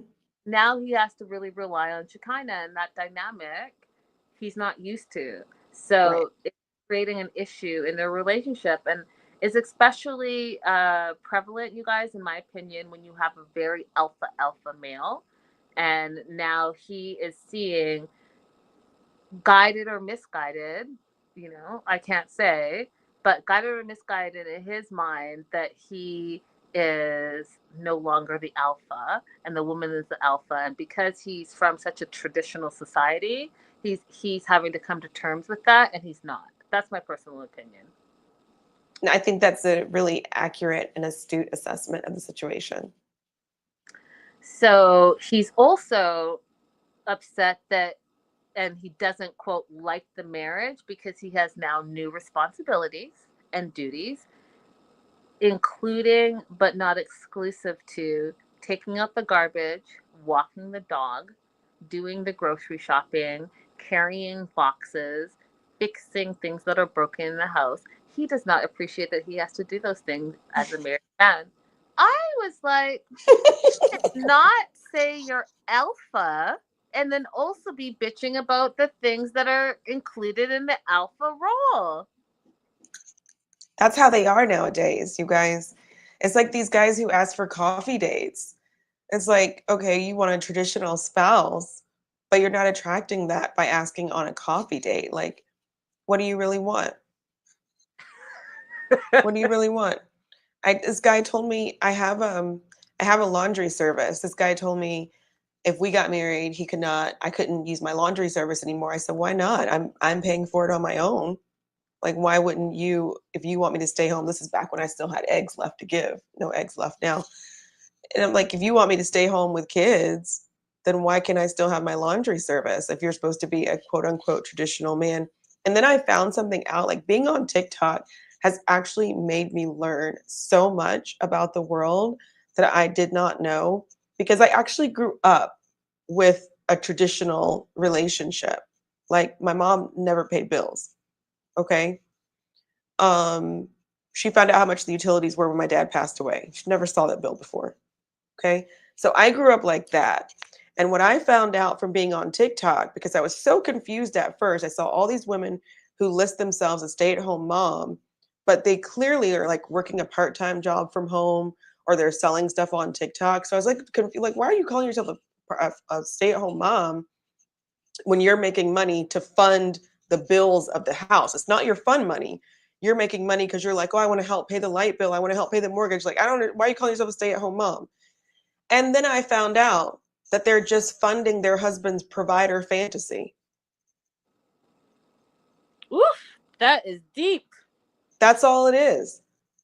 And so I don't really know how I got off on this tangent right now, but I learned that from TikTok, that there are women out there who will introduce themselves to you as a stay-at-home mom, knowing full well that they are responsible for half or more of the household bills. And that is not a situation that I'm familiar with. But because these men know about it, they think that they could game us into the same situation to say, I want to be a traditional man. I want to make the decisions. Not if you got me, not if I can't have my laundry service. Facts. Now, Sarper gives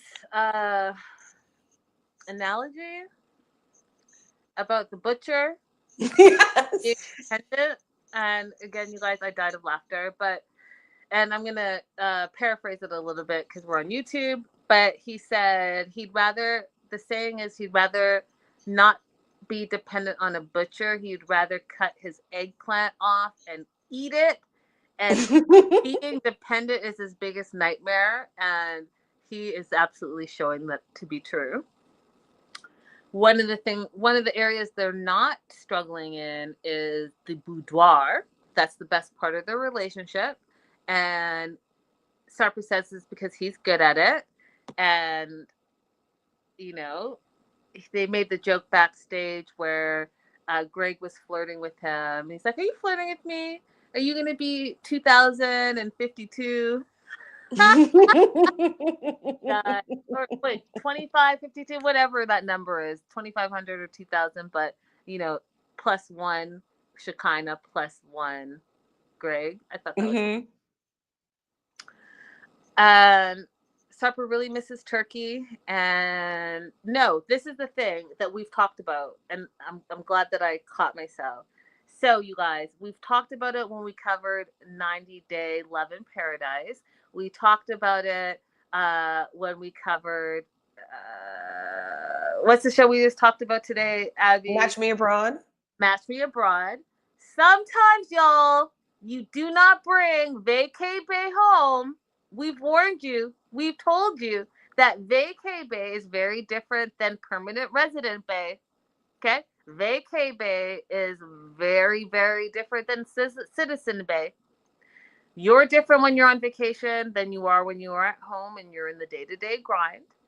And wherever you go and visit, that person is in their home place, but they're also different because they're meeting someone that they don't think that they're going to know for a long time. So when those two people come together, you really do need to spend time in each other's home turfs for longer than 5 days to see what life really is going to be about, or you're going to be in the Shekinah and Sarper and many other people's situation. Correct. Okay. Maudie and Stevie are going to have this shock to their system as well because they spent 7 days together, period, not even in either of them's home country. So it is a thing, you guys, and it's something that you will have to deal with because vacay bay is not reality bay. Mm-hmm. So Sarper says that he misses turkey Shekinah, and Shekinah says she misses Sarper, turkey Sarper. Yeah, because y'all were vacaying. You guys were on holiday. You were on your holiday best, in your holiday best, acting the holiday best, and now this is real life. Mm-hmm. Then Dan shows up. Oh, good old Dan. Dan, they haven't seen him in like 4 months, not since pre-wedding or bedding. He said that the bedding was cheap. And Tupper's like, oh, well, sir, we don't have all have a castle. And Dan says, well, you don't need to have a castle, but you could do better. And he is just not impressed with all the things. He's not impressed that he hasn't seen Shekinah in 4 months. He had a birthday, he said, and she didn't call or text or have lunch with him. And she's like, I can't. I'm married now. And so they can't be friends. And Sarper jumped on that. Mark jumped on that. And so my question to you, Abby, to you guys in the live chat, if you're watching the replay, can married women still be friends with their single male friends that they've had for years after they get married? Can married women still be friends with their single male friends that they've been friends with for years? The caveat being that perhaps they dated in the past as well. So my answer is yes. However, um, the problem with Dan is not that he previously dated Shekinah, it's that he's a hater. So if he was actually being, he's not being a friend to her in this moment. So there's no friendship to preserve. Because if you're going to constantly be belittling my relationship, my choice to be in this relationship, then you're not being a friend to me. There's a difference between if there's a legitimate concern and you're worried that I'm being mistreated. There's a difference between you expressing that to me, legitimate concern about the relationship, as opposed to every single time you come around, you're going to take shots at my partner or my husband. That's not friendship. So there's no friendship to be preserved in that situation. Mm-hmm. He also goes on to say that he thinks Shekinah has lost too much weight. And, that's an important part because how Sarper had that weight requirement for a very long time. So that was something he did bring up. And Sarper response, which is another analogy that I just love. I don't know, him and I would get along because we both say crazy analogies. Dan is like when there's no horses left in a ranch, only a donkey, but the donkey sees himself as a unicorn. I was like, yes, Sarper, yes. And then the other one, he said, also he's like the spare tire. You get a flat tire and there's a spare tire in the back, and the spare tire is in the trunk, always waiting for you to get a flat tire. That's Dan. I was like, yep. Keep them coming. Keep them coming. I have a question for you, Linda, and you guys in the chat. I've never been in a friend group where there's a person who's dated everybody. That's just not a friend group I've ever been a part of. Is that a normal thing that I just missed somehow? I have never been in one as an adult, but I do think in high school that was a thing. Okay, I didn't consider high school. I'm thinking, I don't know. I mean, like one or two. It would be like one or two guys maybe dated one or two other girls that are, in similar circles. Like they're both cheerleaders or they're both, whatever. But this idea that Dan has just dated all the girls in the circle and now he's just lingering around, that doesn't seem normal to me. No, it's not. And especially as adults, no. But I mean, as teenagers, like you said, like the football crew and the cheerleading crew, there's been some, similar, not everyone is friends, but similar circles. Yeah. Mm-hmm. That was back in high school. Like we're adults now. Stop it.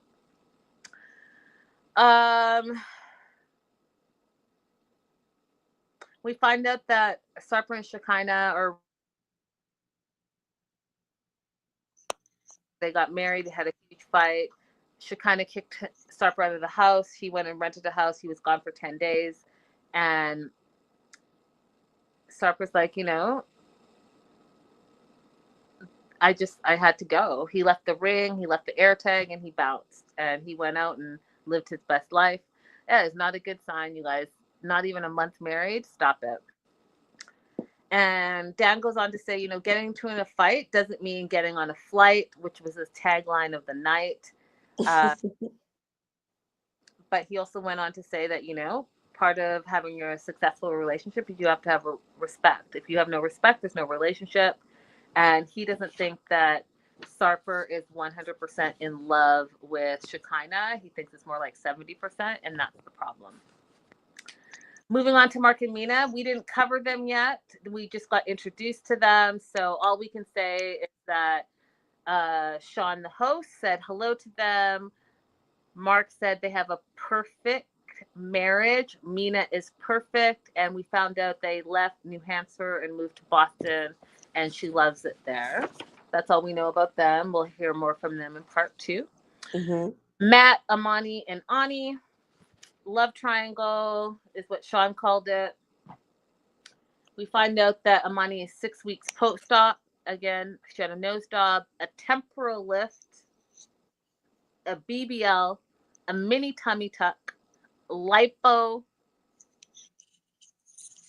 And Sean was like, "Oh, it sounds like you had a whole body makeover." And we hear Aaliyah in the back say, "Oh, wow, that's a lot." Annie thinks it's crazy.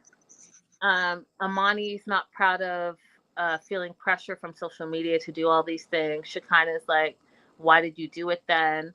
And Amani's like, "Well, why did you do it?" She's like, "Well, I only fixed things that were bothering me." And that just spoke volumes to me because of all the people that I mentioned before, the Darcys, the Stacys.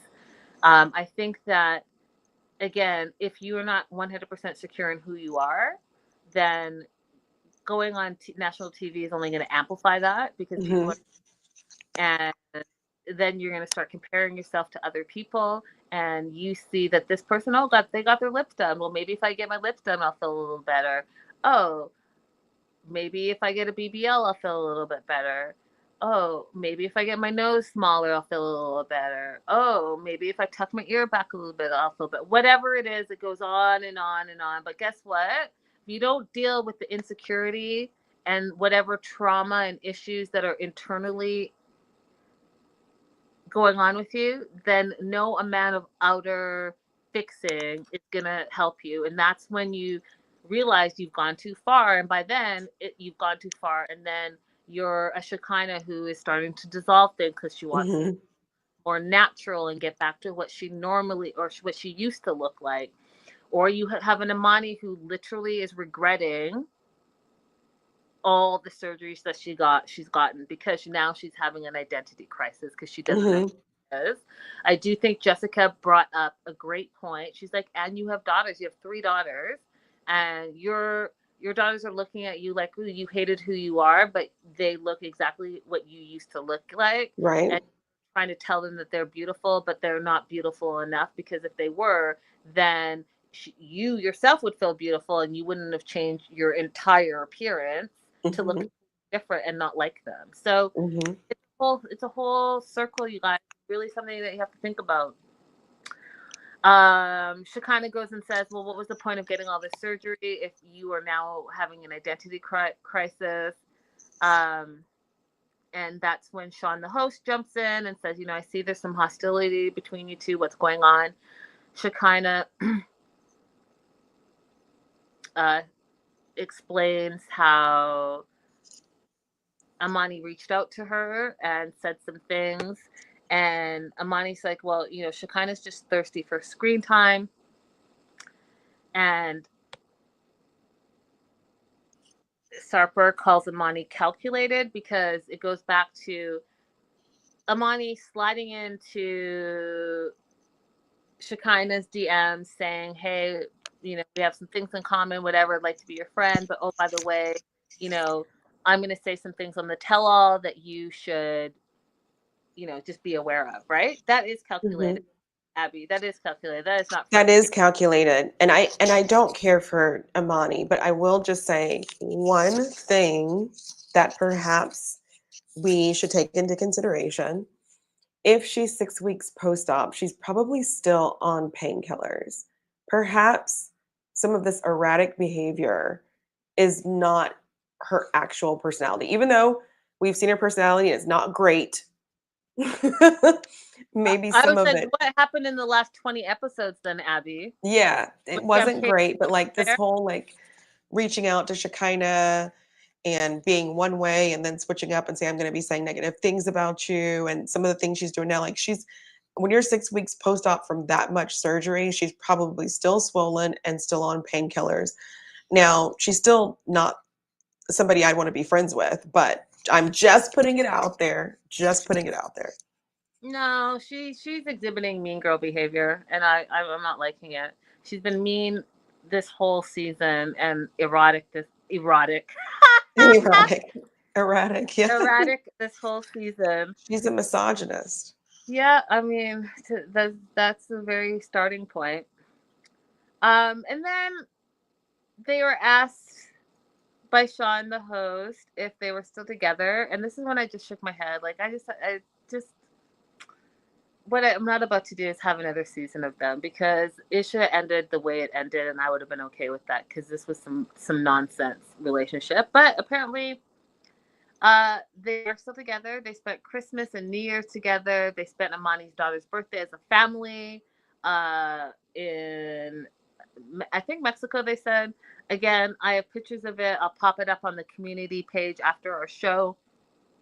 I was shocked and appalled, Um, but yeah, apparently they all still love each other and are all still together. And that's it. That's all I have to say about that. Any I can thoughts? only see this from Annie's perspective. Like maybe she hasn't had the best treatment in her workplace and personal life. And maybe this is a means to an end, which I don't hate her for. But from everybody else's perspective, I don't really understand. Yeah, I don't know. I'm gonna I'll have to get back to you on my thoughts on this. For now, it's a no for me. Then, and I want to get into it so much, but we are running out of time. We still have couples to get through. But when Matt tells the world that Amani has always wanted a gay lifestyle and he wants to give it to her, there's so much to unpack there, you guys. There's so much to unpack there. And then we find out that Amani and Ani have never been intimate together. The two girls have not been intimate together, but Matt and Annie have been intimate plenty of time. In fact, Matt goes to see Annie by himself on a regular basis. Then we find out that Amani would rather spend her time making money and working than being intimate with Matt. So again, Abby talked about this on 90 Day. On 90, so many 90 days. On 90 Day, not The Last Resort, where Gino and Jasmine were bringing a third into a relationship, and explained how you can't bring a third into your relationship to fix something that's broken. It's the same thing here. I'm finding that you can't say you're a throuple just to fix something that's broken in your 10-year marriage. It's just not going to work out, in my opinion. Mm-hmm.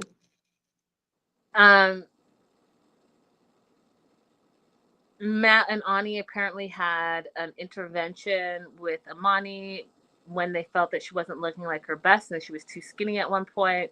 And that's what kind of solidified her to get these 5 surgeries that she got all at once. And both Matt and Ani don't like the results, which is wild to me. Yeah. So the only thing I'll say about Matt visiting Ani by himself is that if they are truly planning on applying for the K1, they do have to establish that he has an independent relationship with her. So that part did make sense to me, that he would be visiting her by himself and it's not going to be a group trip every single time, just from that perspective. It's a good feedback. Thank you for that, Abby. We also find out that Shekinah asked a question to Amani that she wanted private. And I can kind of understand where she's coming from, although really it's not her business. But she was curious. But she asked Amani if Ani was trans. And instead of keeping it private, Amani, because she is a shit disturber, went back and told Ani. And now Ani and Shekinah are in a kerfuffle. Mm-hmm. Sean and Aaliyah, they didn't get too much into it. We just got introduced to them or said hello. Sean, the host, did. Scale of 1 to 10, they were asked, how are things today? They both said it's an 8 out of 10. They're living in peace. They're not fighting. However, they are also not having sex anymore. Joe then says under her breath, how is that an 8? That's a 1.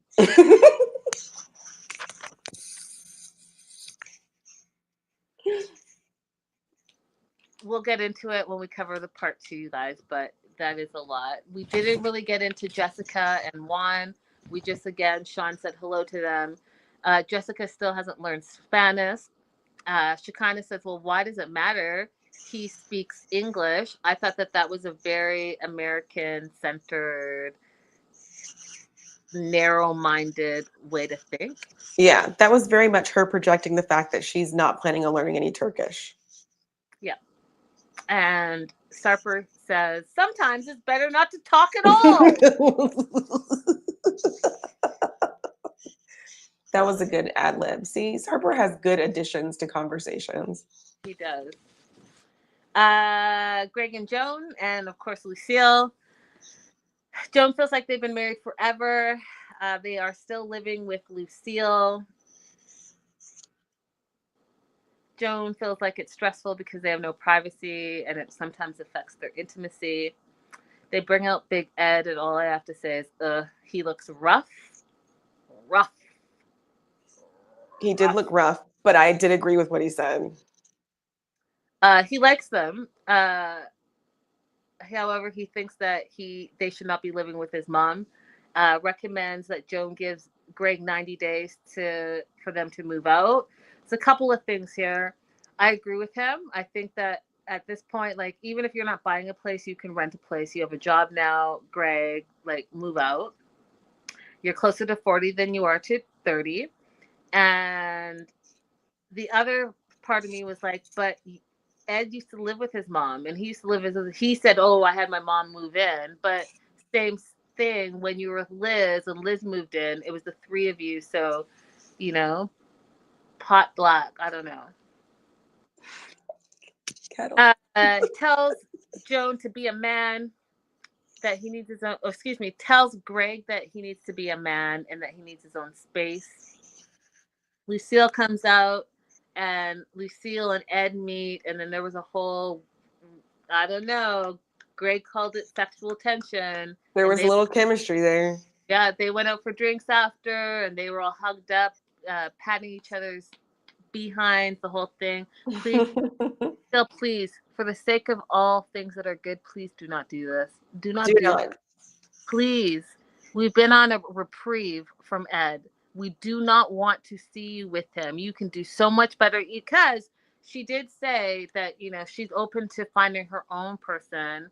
And that came after Shekinah telling Joan, you had the nerve to tell Lucille to leave her own house. That's her own house. And you're saying that she's spending too much time in her own house. And Joan had an attitude, you guys. And I did not like her in this tell-all. She literally is like, Ad, so she does stay home too much. And then Sarper chimes in and says Joan is ruthless towards Lucille. And Joan had so much attitude. And we find out that, they're a couple, and the whole, like, protected versus not protected sex. And she's like, well, we're a couple, we're married, why should I?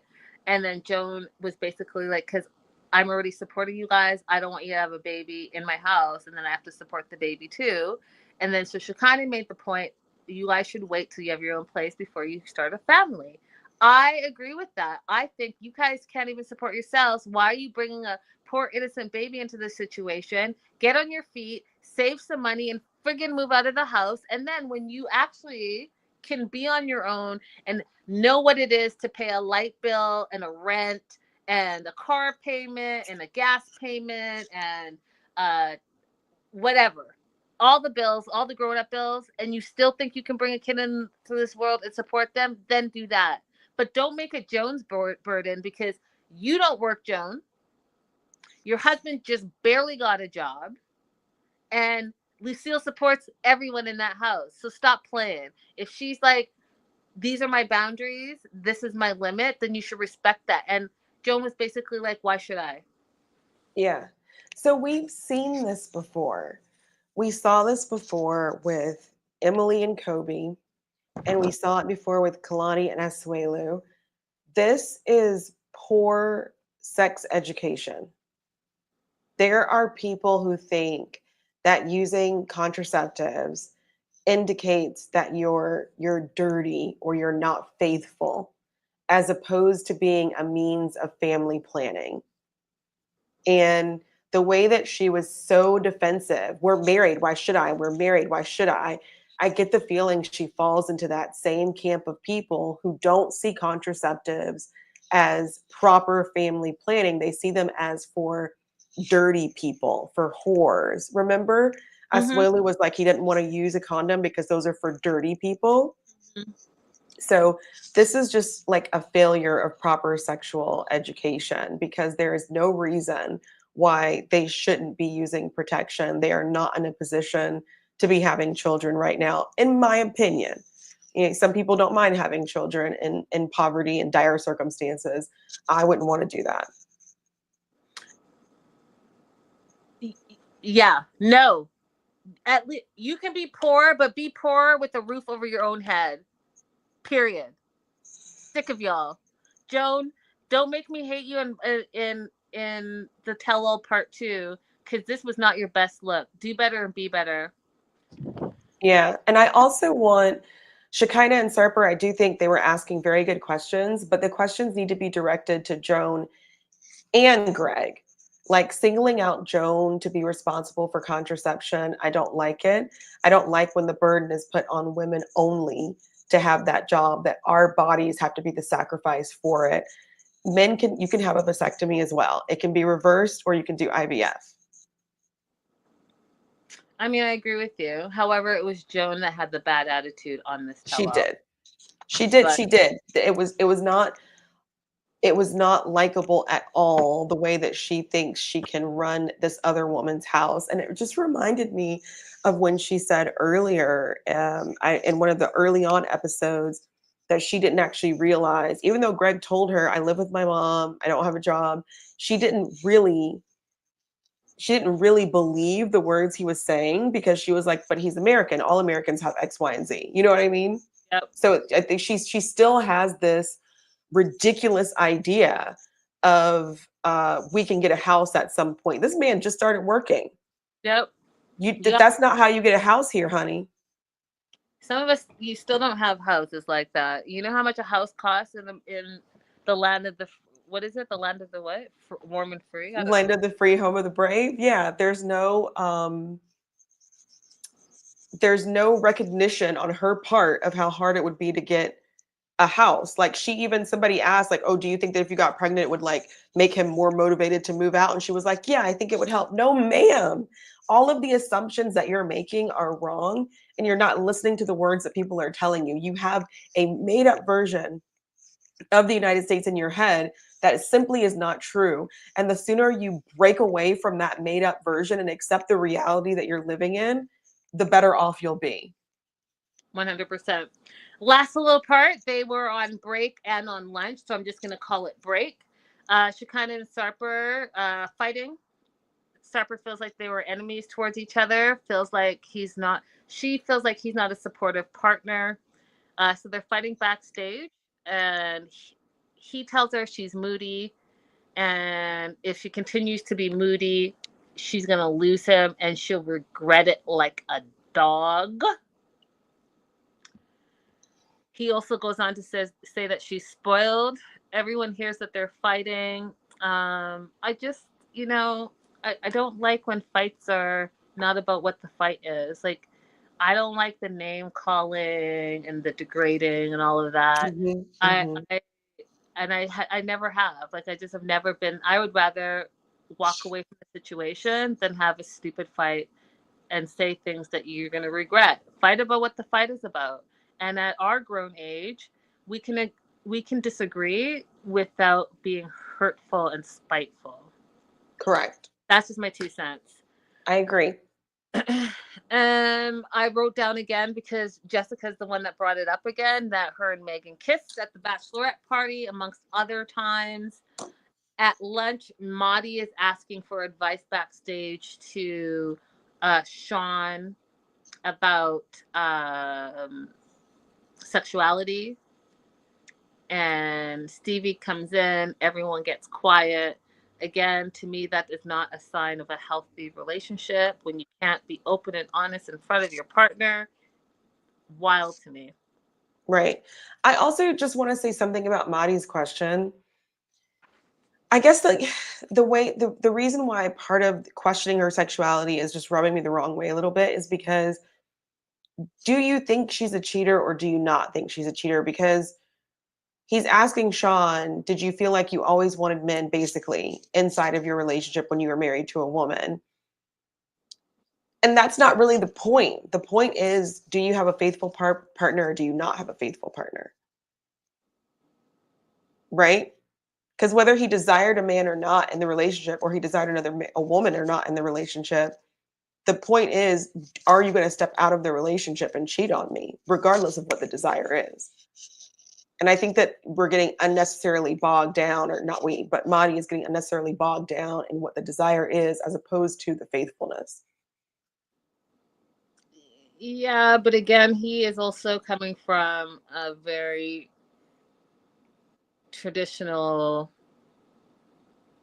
male-based dominated society, and I don't think he knows any better. I think that in his mind, if she was to step out of their marriage and cheat with a female, that would really impact his sense of manhood.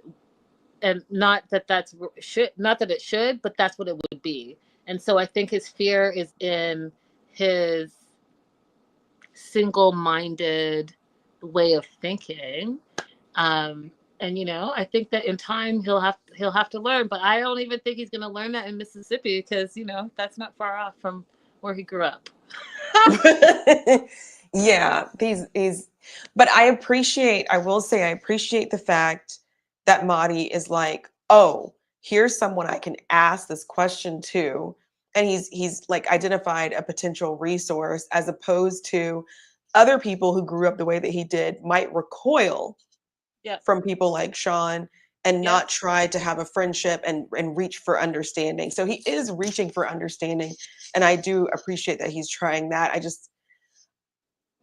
I wish that Sean had given him a little bit of a different answer.